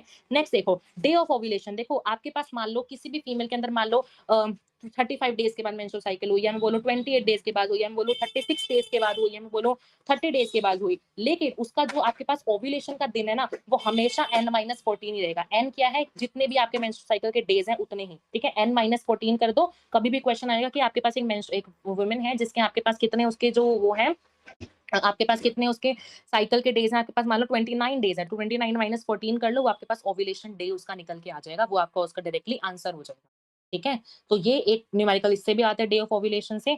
अब हम करते हैं इसके जो मोस्ट इंपोर्टेंट, जो मैं बोलती थी कि हमारे पास क्वेश्चन आता है न्यूमेरिकल, वो हम इसके ट्राई करते हैं, ठीक है? देखो, फटाफट देखो, how many meiotic division are required to produce 128 zygote, again zygote. देखो सेक्सुअल रिप्रोडक्शन अच्छे से कर रहा है कि ज़ायगोट में डिफरेंस ध्यान रखा करो, पोलन ग्रेन कब आता है, ज़ायगोट कब आता है, इनको क्लियर देखा करो। सिमिलरली यहाँ पे भी वही बात है, ज़ायगोट बोला है, स्पर्म्स नहीं बोले। अब देखो, तुम्हें बनाने हैं 128 ज़ायगोट। 128 अगर तुम्हें ज़ायगोट बनाने हैं, अगर तुम्हें 128 ज़ायगोट बनाने हैं, तो तुम्हें 128 मेल के गैमेट चाहिए और तुम्हें 128 ही तुम्हें फीमेल के गैमेट चाहिए। सबको पता है ना, एक मेल गैमेट, एक फीमेल गैमेट फ्यूजन करता है तो एक ही ज़ायगोट बनता है। सिमिलरली इसमें भी ऐसा होता है कि 128 मेल के गैमेट आएंगे, 128 फीमेल के आएंगे, तब भी आपके पास 128 जो है ज़ायगोट्स बनेंगे। ठीक है? अब देखो, तुम्हें पूछा कितने मेयोटिक डिवीजन, पहले तो तुम मुझे फटाफट से ये बता दो, मेल के अंदर मुझे अगर 128 मेल गैमेट्स क्या होते हैं? स्पर्म। अगर मुझे मेल के अंदर 128 स्पर्म्स प्रोड्यूस कराने हैं, तो मुझे कितने मेयोटिक डिवीजन लगेगी? पिछली बार का, ये पिछले लेक्चर का क्वेश्चन है कि अगर मुझे 128 स्पर्म्स बनाने हैं, तो मुझे कितने मेयोटिक डिवीजन लगेंगी? बता दो फटाफट से। कितनी लगेगी? 128 डिवाइड बाय 4 कर सकते हो सिंपली? कर सकते हो ना, क्योंकि एक एक मियोसिस से जब हमारे पास एक मियोसिस होती है ना, देखो जब मेरे पास एक मियोसिस होती है, तब मेरे पास एक प्राइमरी स्पर्मेटोसाइट से मेरे पास बनते हैं 4 स्पर्म। क्या बनते हैं मेरे पास? 4 स्पर्म। मुझे कितने बनाने हैं? 128 स्पर्म। तो एक मियोसिस से 4 स्पर्म बने, तो 128 स्पर्म कितने मियोसिस से बनेंगे? 32। बिल्कुल ठीक है, सबका ठीक है। 32 मियोसिस लगेगी मुझे मेल के केस में। अब बात करते हैं फीमेल की। देखो, फीमेल मैंने आपको ऊपर क्या बताया था? फीमेल के केस में मैंने आपको बताया था, ओगोनिया था। ओगोनिया एक पोलर बॉडी बनाता है, एक प्राइमरी स्पर्मेटोसाइट बनाता है, या फिर इसमें बोलो एक पोलर, छोटी सी पोलर बॉडी बनती है, एक मेरे पास क्या बनती है? मेरे पास एक लास्ट में ओवम बनता है। ये हमने पढ़ा था। ठीक है? अब तो मुझे बताओ, और ये सारा काम चलता है एक मियोसिस से। चलो, मेल्स के केस में तो हमने स्टडी कर लिया कि एक मियोसिस से 4 स्तंभ बनते हैं। फीमेल के केस में तुम बताओ, फीमेल के केस में कितने ओवम बन रहे हैं? फीमेल के केस में तो एक मियोसिस से, फीमेल के केस में एक मियोसिस से एक ही तो ओवम बन रहा है ना? ओवम, या फिर सिंपली बोलो फीमेल का गैमीट। फीमेल के केस में याद रखना, एक मियोसिस से एक ही बनता है। तो इसमें मुझे बता दो, अगर मुझे 128 फीमेल गैमीट्स प्रोड्यूस कराने हैं, तो मुझे इसमें कितने मियोसिस लगेंगी? अगर एक मियोसिस एक ओवम को अराइज़ देती है, तो मुझे 128 बनाने हैं, तो मुझे कितने मियोसिस लगेगी? बताओ, बताओ, बताओ। 128, सबको पता है कितने मियोसिस लगेगी? 128। अब 128 मुझे लगी फीमेल के केस में और 32 मुझे लगी मेल के केस में। कितना आंसर आ गया? 128 प्लस 32 कर दो, डायरेक्टली आपका आंसर आ जाएगा कितनी मेयोटिक डिविजन्स लगेगी आपको बनाने में, क्या? ज़ायगोट। कितने ज़ायगोट? 128 ज़ायगोट। तो इससे डायरेक्टली क्वेश्चन आता है, क्या क्वेश्चन आता है? 128 ज़ायगोट बनाने के लिए कितने आपकी जो है मियोसिस लगेगी। सबको समझ में आ गया? तुम्हारा होमवर्क है, तुम इसको करके आना 200 ज़ायगोट के लिए, ठीक है? होमवर्क बहुत कम बच्चे करते हैं, होमवर्क करते नहीं। मैंने तुम्हें लास्ट लेक्चर बोला था लिख के जाना, वी विल क्रैक नीट 2025, किसी ने नहीं लिखा, किसी ने भी नहीं लिखा, ठीक है? आज सबका होमवर्क है, ज़रूर लिख के जाना, कभी नहीं लिखता कोई भी। इसका आंसर ही बता के जाना और लिख के भी जाना, ज़रूर लिख के जाना, ठीक है? हाँ, चलो नेक्स्ट क्वेश्चन देखते हैं, जो सबसे मोस्ट कॉम्प्लेक्स क्वेश्चन है वो देखो यही है, सबसे मोस्ट कॉम्प्लेक्स क्वेश्चन है वो तुम्हारा यही है। देखो फटाफट से देखो, क्वेश्चन देखो, अ फीमेल ऑफ 24 इयर्स, एक फीमेल है जो कि आपकी 24 इयर्स की स्टिल है, अभी है, ठीक है? उसने अटेन करी थी प्यूबर्टी जब वो 14 साल की थी, जब वो 14 साल की थी तब उसकी प्यूबर्टी आई थी। प्यूबर्टी मतलब उसका मेनार्की हुआ होगा, है ना? 14 साल पे उसका menarche means first menstrual cycle हुई होगी, तभी तो हमने बोला उसकी प्यूबर्टी उसने अटेन करी 14 साल पे। तो फिर लिखा हुआ है शी हैज़ 2 चिल्ड्रन, मतलब उसकी उसकी प्रेगनेंसी जो है वो 2 बार आई। जो आपका क्वेश्चन पूछा था किसी ने कि अगर 2 बार होगा तो हमें 15 माइनस करना है 30, अभी बताती हूँ देखो। तो क्या होगा उसके पास 2, उसके बाद 2 बार उसकी प्रेगनेंसीज़ हुई, तो कितनी पोलर बॉडीज़ बनेंगी आज तक? मतलब आज की डेट तक अगर उसकी है तो उसके बाद कितनी पोलर बॉडीज़ बनेंगी? अगर आपकी मेंस्ट्रुअल साइकिल है जो कि आपकी कितने टाइम तक चलती है, अगर आपकी मेंस्ट्रुअल साइकिल जो है वो 30 डेज़ तक चलती है, तब आपको इसका आंसर बताना है। तो देखो, आपकी जो देखो वो कह रहे हैं आपकी जो मेनार्की थी वो शुरू हुई कब? आपकी 14 इयर्स पे, और अभी फीमेल कितनी है? 24 इयर्स तक है। तो पहले तो बताओ इसका रिप्रोडक्टिवली पीरियड कितना है? 10 इयर्स का। इसका रिप्रोडक्टिवली पीरियड जो है वो कितने का इसका रिप्रोडक्टिव पीरियड? 10 इयर्स का है। और हमें पता है हमारी जो फीमेल होती है वो 1 साल में जो है 12 पोलर बॉडीज़ रिलीज़ करती है ना, क्योंकि देखो मैंने आपको बताया था एक सेकेंडरी oocyte निकलता है और एक मेरे पास पोलर बॉडी निकलती है। साथ-साथ पोलर बॉडी हमेशा निकलती है, ठीक है? तो क्या मैंने बताया, अगर 1 साल में मुझे 12 पोलर बॉडी मिल रही हैं, तो 10 साल में कितनी पोलर बॉडी मिलेंगी? ध्यान से समझना इस क्वेश्चन को प्लीज़, ठीक है? 1 साल में अगर मुझे 12 पोलर बॉडी मिलती हैं, तो मुझे 10 साल में कितनी पोलर बॉडी मिलेंगी? 120। 120 पोलर बॉडी कितने साल में? मुझे 10 साल में। क्यों 10 साल? क्योंकि यहाँ पे 10 साल जो है हमने मान के चला, क्वेश्चन में दे रखा है फीमेल इतना टाइम तक एक्टिव रही है, ठीक है? तो क्या हुआ मेरे पास यहाँ पे 120 मेरे पास क्या बने? यहाँ पे मेरे पास पोलर बॉडीज़ बन गई। लेकिन साथ-साथ तुम खुद देखो, यहाँ पे उसने लिख रखा है कि उसके बाद 2 बार उसके चिल्ड्रन हुए, मतलब पूरे 14 से 24 साल की उम्र में उसके पास उसके 2 चिल्ड्रन हो गए। और अगर मेरे पास कभी चिल्ड्रन होते हैं, चिल्ड्रन कैसे बने होंगे? फर्टिलाइज़ेशन से। फर्टिलाइज़ेशन कब होती है? मेयोसिस 2 जब हो जाती है। और जब मेरे पास मेयोसिस 2 होती है, तो मेरे पास दोबारा भी तो एक सेकंड पोलर बॉडी बॉडी निकलती है ना, जब मेरे पास मेयोसिस हो जाती है तो सेकंड पोलर बॉडी भी तो निकलती है ना। और उसने कितने बार बोला है 2 चिल्ड्रन हैं, 2 चिल्ड्रन तो मतलब 2 पोलर बॉडी और ऐड कर दो। कितनी होगी 122 पोलर बॉडी। कब? जब मेरे पास कितना 122 पोलर बॉडी होगी मेरे पास कब? जब मेरे पास 10 साल का पीरियड रहा। 10 साल के पीरियड में मेरे पास क्या हुआ 12 जो मेरे पास 12 पोलर बॉडी थी 1 साल में निकली, 10 साल में 120 निकलेंगी। लेकिन साथ-साथ में अगर 2 बार उसके चिल्ड्रन हुए हैं, 2 चिल्ड्रन होने की वजह से आपके पास 2 सेकंड पोलर बॉडी भी निकलेंगी, तो मैंने ऐड कर दिया 122। इतना समझ में आ गया? उसके बाद देखो अब 122 तो पोलर बॉडीज़ मेरे पास निकल गई। लेकिन अगर मेरी जो फीमेल है वो 2 बार प्रेग्नेंट हुई है, मैंने तुम्हें ऊपर बताया था अगर फीमेल 1 बार मेरे पास प्रेग्नेंट होती है, उस टाइम पे मेरे पास 9 बार 9 मंथ का जो पीरियड है 9 बार मतलब 9 मंथ में मेरे पास 9 पोलर बॉडीज तो यूं ही नहीं निकली। प्लस में 16 अलग कर 6 अलग कर दो दैट मींस 15। दैट मींस देखो 6 ये मैंने किसका ऐड करा लैक्टेशन का, ये मैंने ऐड करा तुम्हारे पास जो मेरा आपका जेस्टेशन पीरियड होता है इसका। अब अगर मान लो इस टाइम पे मेंस्ट्रुएशन नहीं होगी तो क्या पोलर बॉडी निकलेगी? दैट मींस नहीं। तो मैं कह सकती हूँ अगर मेरे पास हमें एक चिल्ड्रन की बात करूं, एक चिल्ड्रन के केस में मेरे पास 15 मैं यहाँ पे -15 कर सकती हूँ। -15 क्योंकि यहाँ पे पोलर बॉडीज निकली नहीं है। लेकिन यहाँ क्वेश्चन में दे रखा है कि आपके पास जो है 2 निकले हैं, आपके पास क्या दे रखा है क्वेश्चन में 2 चिल्ड्रन हैं। क्या है? 2 चिल्ड्रन। 2 चिल्ड्रन के लिए इंटू 2 करो दैट मींस यहाँ पे आप 30 माइनस नहीं करोगे, 2 चिल्ड्रन की बात हो रही है। एक चिल्ड्रन के लिए 15 करा, 2 के लिए इतना करो। तो 122 माइनस 30 करो, जो भी आपका यहाँ पे आंसर आएगा, वो आपके पास आंसर आ जाएगा कि आपके पास कितनी पोलर बॉडीज जो है वो बनती है। ये सबसे कॉम्प्लेक्स टाइप ऑफ क्वेश्चन है जो कि आपका अभी आ सकता है नीट में, अगर आता भी हो तो सबसे कॉम्प्लेक्स क्वेश्चन है। समझ में आ गया सबको? सबको समझ में आ गया ना? ठीक है? हाँ, ठीक है 92 सबका ठीक है, ठीक है, ठीक है, ठीक है। तो ये सबसे कॉम्प्लेक्स क्वेश्चन हो सकता है, सिंपल बता दिया, 1 चिल्ड्रन हो तो 15 माइनस कर दो, 2 हो तो 30 माइनस कर दो, 3 हो तो 45 माइनस कर दो। क्यों माइनस कर रहे हैं? क्योंकि उसमें मेंस्ट्रुएशन नहीं होगी, मेंस्ट्रुएशन नहीं होगी तो आपके पास पोलर बॉडी नहीं बनेगी, पोलर बॉडी नहीं बनेगी तो फिर हम अपना कैलकुलेशन वहाँ पे कर लेंगे। ठीक है? सबको समझ में आ गया ना? चलो, चलो एक हम और कॉम्प्लेक्स क्वेश्चन करते हैं, फिर मैं आपको जो है एक होमवर्क और दूँगी, ठीक है? चलो, चलो देखो। एक आपको क्वेश्चन दे रखा है कि आपकी ना एक वुमन है जिसकी मेंस्ट्रुअल साइकिल जो है वो 28 डेज की है, 30 डेज की नहीं है। कितनी है दे रखी है आपको 28 डेज की है, ठीक है। और उसकी जो मेनार्के का टाइम था वो कितना है 13 इयर्स का, और उसका जो मेनापोज का टाइम है उसको वो किसका टाइम है 45 इयर्स का, ठीक है। तो दैट मींस उसका रिप्रोडक्टिव टाइम इस यहाँ कितना रहा 32 इयर्स का, माइनस कर लो इसका रिप्रोडक्टिव टाइम कितना रहा 32 इयर्स का, ठीक है। अब वो कह रहे हैं अगर मान लो उसकी एक ईयर में 13 बार मेंस्ट्रुअल साइकिल हुई, 13 बार मेंस्ट्रुअल साइकिल हुई, 13 बार ही होगी ना, क्योंकि देखो अगर मैं बोलती हूँ कि अगर एक फीमेल का जो टाइम है वो 30-30 दिन का है, 30-30 दिन का है तो मतलब मैं सिंपली बोल सकती हूँ मेरे पास 12 बार साल में 12 बार मेंस्ट्रुअल साइकिल हुई होगी। लेकिन यहाँ वो बोल रहे हैं एक फीमेल है, एक एक्सेप्शन ले रखी है कि उसका 28 दिन का है। 28 दिन की बात है तो मतलब हम मान सकते हैं कि 13 बार मेंस्ट्रुअल साइकिल हुई होगी, ठीक है। तो हम मानते हैं कि एक फीमेल है जिसकी 13 बार मेंस्ट्रुअल साइकिल हुई है, ठीक है। और उस मदर के कितने हैं 4 किड्स हैं। वहाँ पे 2 हमने किया, अब हम पढ़ रहे हैं 4 किड्स के बारे में, और उसके कितने किड्स हैं 4 किड्स हैं। तो कितने एग उसके रिलीज़ होंगे, कितने एग जो हैं उसके रिलीज़ होंगे। तो पहली बात तो देखो 13 उसकी शुरू हुई थी, 45 तक उसकी रही, तो कितने साल हो गए 32 साल, ठीक है 32 साल। और 1 साल में अगर मान लो मेरे पास कितने बार जनरल मैं बोलूँ तो मेरे पास 12 मेंस्ट्रुअल साइकिल होती है। लेकिन हमें यहाँ पे कितनी दे रखे हैं हमारे पास यहाँ पे 13 बार, हमें क्वेश्चन में दे रखे हैं ना यहाँ पे 13 बार मेंस्ट्रुअल साइकिल हुई है, और अगर 13 बार मेंस्ट्रुअल साइकिल हुई है तो मींस दैट मींस मेरे पास 13 बार जो है वो एग निकले हैं। तो मैं इसको सिंपल मल्टीप्लाई कर दूँगी, अगर 1 साल में मेरे पास जो है 13 मेरे पास oocytes निकल रहे हैं, 13 एग्स निकलते हैं, तो मेरे पास 32 साल में कितने एग्स निकलेंगे? 416 एक्स।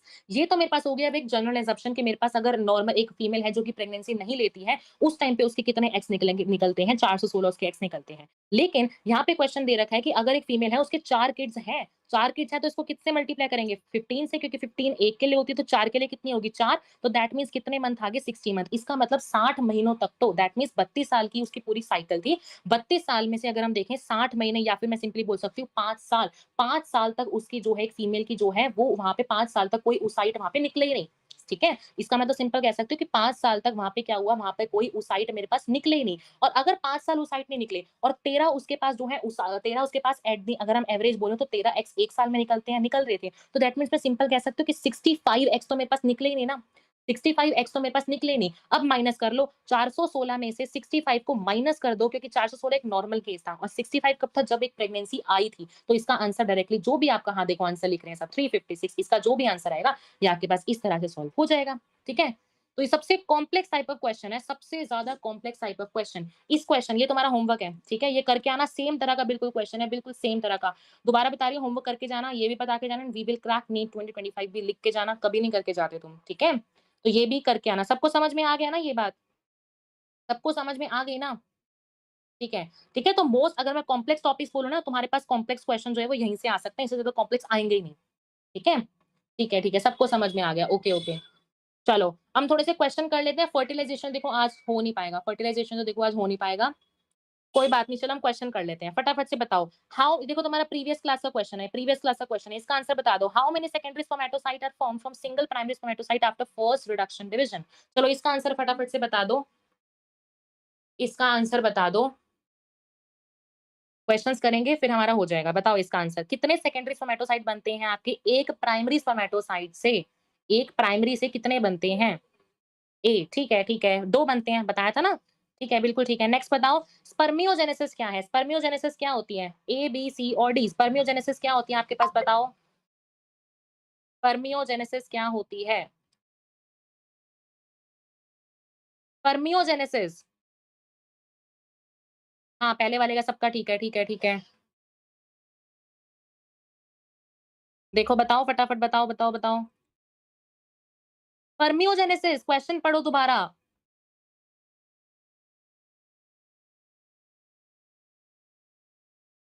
स्पर्मियोजेनेसिस देखो मैंने तुम्हें ऊपर टेबल बताई थी। हाँ, भावना का ठीक है, बिल्कुल ठीक है, डी आएगा ना? स्पर्मैटोज़ोआ आर फॉर्म्ड बाय स्पर्मैटिड ऊपर बताया था मैंने तुम्हें। तीनों को देखो कन्फ्यूज़ मत हो। स्पर्मैटोसाइटोजेनेसिस क्या है, स्पर्मियोजेनेसिस क्या है, स्पर्मिएशन क्या है, तीनों अलग-अलग चीज़ें हैं। बिल्कुल ठीक है प्राची, अब ठीक है। हाँ, आप बता रहे हो ना ठीक, 4th आएगा इसका। नेक्स्ट देखो, sperm consist of plasma membrane बताया था मैंने। प्लाज्मा मेम्ब्रेन पूरी बॉडी में होती है आपके पास। क्या होता है आपके पास? पूरी होल स्ट्रक्चर, पूरा स्पर्म आपके प्लाज्मा मेम्ब्रेन से कवर्ड होता है। नेक्स्ट देखो, what percentage of sperms main consist of, ये तुम्हारा सेक्स डिटरमिनेशन में आएगा, इसको छोड़ो। oogenesis इनिशिएटेड, oogenesis कब स्टार्ट होती है? अभी आपको मैंने बताया था, जब आपका एम्ब्रियो टाइम चल रहा होता है, मींस फीटल लाइफ से पहले ही चल रहा होता है। ठीक है? नेक्स्ट बताओ, which of the following is true regarding oogonia reduction? देखो हमारे पास ना ओगोनिया जो होते हैं वो बर्थ टाइम पे बनते हैं, लेकिन एक भी ऐसा ओगोनिया नहीं होता जो कि आपका प्यूबर्टी जो कि आपका बर्थ के बाद आता हो। ऐसा कोई भी नहीं होता जो कि ऐसा कोई भी एक भी ओगोनिया नहीं होता जो कि आपका बर्थ के बाद आता हो। ठीक है? No oogonia are added after birth. ठीक है? ठीक है? उसके बाद ये तुम्हारा कोलोस्ट्रम में आएगा। चलो हाँ, ये बता दो फटाफट से देखो। ये देखो ये वाला क्वेश्चन देखो, फर्स्ट से 6 डेज तक ये हमारा कौन सा फेज चलेगा? Menstrual phase. ठीक है? फिर उसके बाद 7th से 14th तक ये हमारा कौन सा फेज चलता है? Proliferative phase. ठीक है? उसके बाद ये वाला लास्ट फेज देखो, लास्ट फेज कौन सा होता है हमारा? Secretary phase. सिक्रेटरी फेज क्यों मैंने बोला था? क्योंकि यहाँ पे एक्चुअल में क्या होता है, मेरे पास जो एंडोमेट्रियम होती है वो बेसिकली थिकन्ड होती जाती है, या फिर मैं इसको ल्यूटियल फेज भी बोल सकती हूँ। ठीक है? ये भी क्वेश्चन तुम्हारा हो गया। ठीक है, ठीक है। और क्वेश्चन देखते हो यहाँ पे। यस, यहाँ पे देखो, चलो बताओ। यस, ये बताओ, how many primary follicles are left during puberty in a woman? कितने रह जाते हैं बताओ? ठीक है, बी बिल्कुल ठीक है, 60,000 टू 80,000। ठीक है, सबका ठीक है। ठीक है। Second meiotic division of secondary oocyte result in, second meiotic division से क्या बनता था? ओवम और सेकंड पोलर बॉडी। बताओ क्या बनता था? ओवम और सेकंड पोलर बॉडी। बताओ इसका आंसर 132 का बताओ, 132 का क्या बनता था? 132 का बताओ। Second meiotic division of secondary. हाँ, ठीक है, एक ओवम और एक सेकेंडरी oocyte आपके पास बनता था। ठीक है? Ovulation occurs under the influence of high amount of, ovulation किस इन्फ्लुएंस में होती थी आपकी ओव्यूलेशन? डेफिनेटली एलएच सर्ज होता था, तभी तो हमारी जो ओव्यूलेशन थी वो होती थी। ठीक है, बिल्कुल ठीक है। नेक्स्ट देखो, इन 28 days human cycle ovulation occurs on, ovulation कब होती थी? 14th डे पे। ये एक एवरेज माना जाता है 14th डे पे। ठीक है? सब ये तुम्हारा रिपीटेड है। चलो नेक्स्ट देखो, which hormone causes uterine contraction? ये तुम्हारा उसमें आएगा, छोड़ो इसको। हाँ, ये बताओ। ये देखो एनसीईआरटी का डायग्राम है, बिल्कुल आसानी से कर सकते हो। देखो ये तुम्हें ये दिख रही है, ये तुम्हारी है कौन सी? Zona pellucida layer. एनसीईआरटी का डायग्राम है। ये जो तुम्हारा स्पेस अंदर होता है ना, ये जो स्पेस होता है इसको हम बोलते हैं पेरीविटलाइन स्पेस। क्या बोलते हैं? पेरीविटलाइन स्पेस, याद रखना। और ये जो बाहर वाले सेल थे मैंने तुमको बताए थे क्या होते हैं? कोरोना रेडिएटा के सेल्स। ठीक है? उसके बाद देखो सिंपल सिंपल से क्वेश्चन बचते हैं, तुम ये कर सकते हो। ठीक है? सिंपल से क्वेश्चन जैसे कॉर्पस ल्यूटियम कैसा होता है? एंडोक्राइन होता है। क्यों एंडोक्राइन होता है? एंडोक्राइन क्या होती है? जो कि आपके हार्मोन्स रिलीज करते हैं। और कॉर्पस ल्यूटियम कौन सा हार्मोन रिलीज कर रहा था? एस्ट्रोजन भी, प्रोजेस्टेरोन भी। तभी हम कॉर्पस ल्यूटियम को क्या बोलते हैं? एंडोक्राइन ग्लैंड बोलते हैं। ठीक है? इंपॉर्टेंट क्वेश्चन याद रखना। बाकी तुम्हारे सारे सिंपल से क्वेश्चंस हैं। ठीक है? सारे तुम्हारे सिंपल से क्वेश्चन हैं। ये असर्शन रीजन देखो मैंने प्रोवाइड कर रखे हैं पीडीएफ में, सब देख लेना। ठीक है? कल मैंने तुम्हें तरीका बताया था कैसे करने होते हैं, बिकॉज़ लगा के। सारे जितने मैंने बताए ना सारे सेम हो जाएँगे तुम्हारे आज। ठीक है? जितने ये क्वेश्चन्स हैं हो जाएँगे।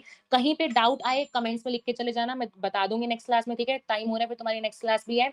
ठीक है? चलो तो इसके सारे कर लेना। उसके अलावा देखो तो मैंने पर्सनल मेंटरशिप के बारे में बता दिया, ठीक है? पर्सनल मेंटरशिप में तो मैंने बता दिया यहाँ पे 40% अप टू 40% ऑफ चल रहा है, जहाँ पे तुम्हें 3000 में मिल जाएगा। तुम्हें कोड लगाना है काजल 123 सिर्फ, ठीक है? तुम्हारा जो मेंटर है वहाँ पे सारे डाउट्स क्लियर कर देगा, जो भी तुम्हें प्रॉब्लम्स आती हैं, तुम्हारे एजुकेशन फील्ड में जो भी तुम्हारे प्रॉब्लम्स आती है, सारी वहाँ पे तुम्हारा मेंटर क्लियर कर देता है, ठीक है? तुम्हें अच्छे से देखा जाता है, तुम कहाँ पे लैग कर रहे हो, तुम्हारे कहाँ पे कमी है, सब कुछ देखा जाता है, ठीक है? तुम पर्सनल मेंटरशिप जॉइन कर सकते हो, ठीक है? And quart of the days every day is a change to be better, ठीक है? हर दिन ये मत सोचा करो कभी तुम एक दिन पढ़ नहीं पाए तो नेक्स्ट डे कभी छोड़ देते हैं, बहुत बच्चे डीमोटिवेट हो जाते हैं, but don't think about this, ठीक है? पर्सनल मेंटरशिप ज्वाइन कर सकते हो, तुम्हें वहाँ पे मोटिवेशन चीजें भी मिलेंगी, ठीक है? तो आज हमने कर लिया, जहाँ पे डाउट हो किसी क्वेश्चन में कर लेना। न्यूमेरिकल्स कैसे लगे सबको ये बताना, न्यूमेरिकल्स कैसे लगे थे सबको? होमवर्क जरूर करके जाना, ठीक है? न्यूमेरिकल्स कैसे लगे थे? न्यूमेरिकल्स कैसे लगे थे?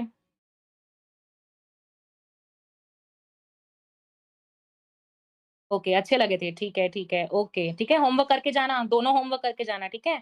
तो चलो, थैंक यू सो मच, तुम लीव कर सकते हो अब। यस, नेक्स्ट क्लास में फर्टिलाइज़ेशन, इम्प्लांटेशन समझेंगे, नेक्स्ट लेक्चर हमारा खत्म हो जाएगा chapter. Okay, okay, bye-bye. Okay, bye-bye.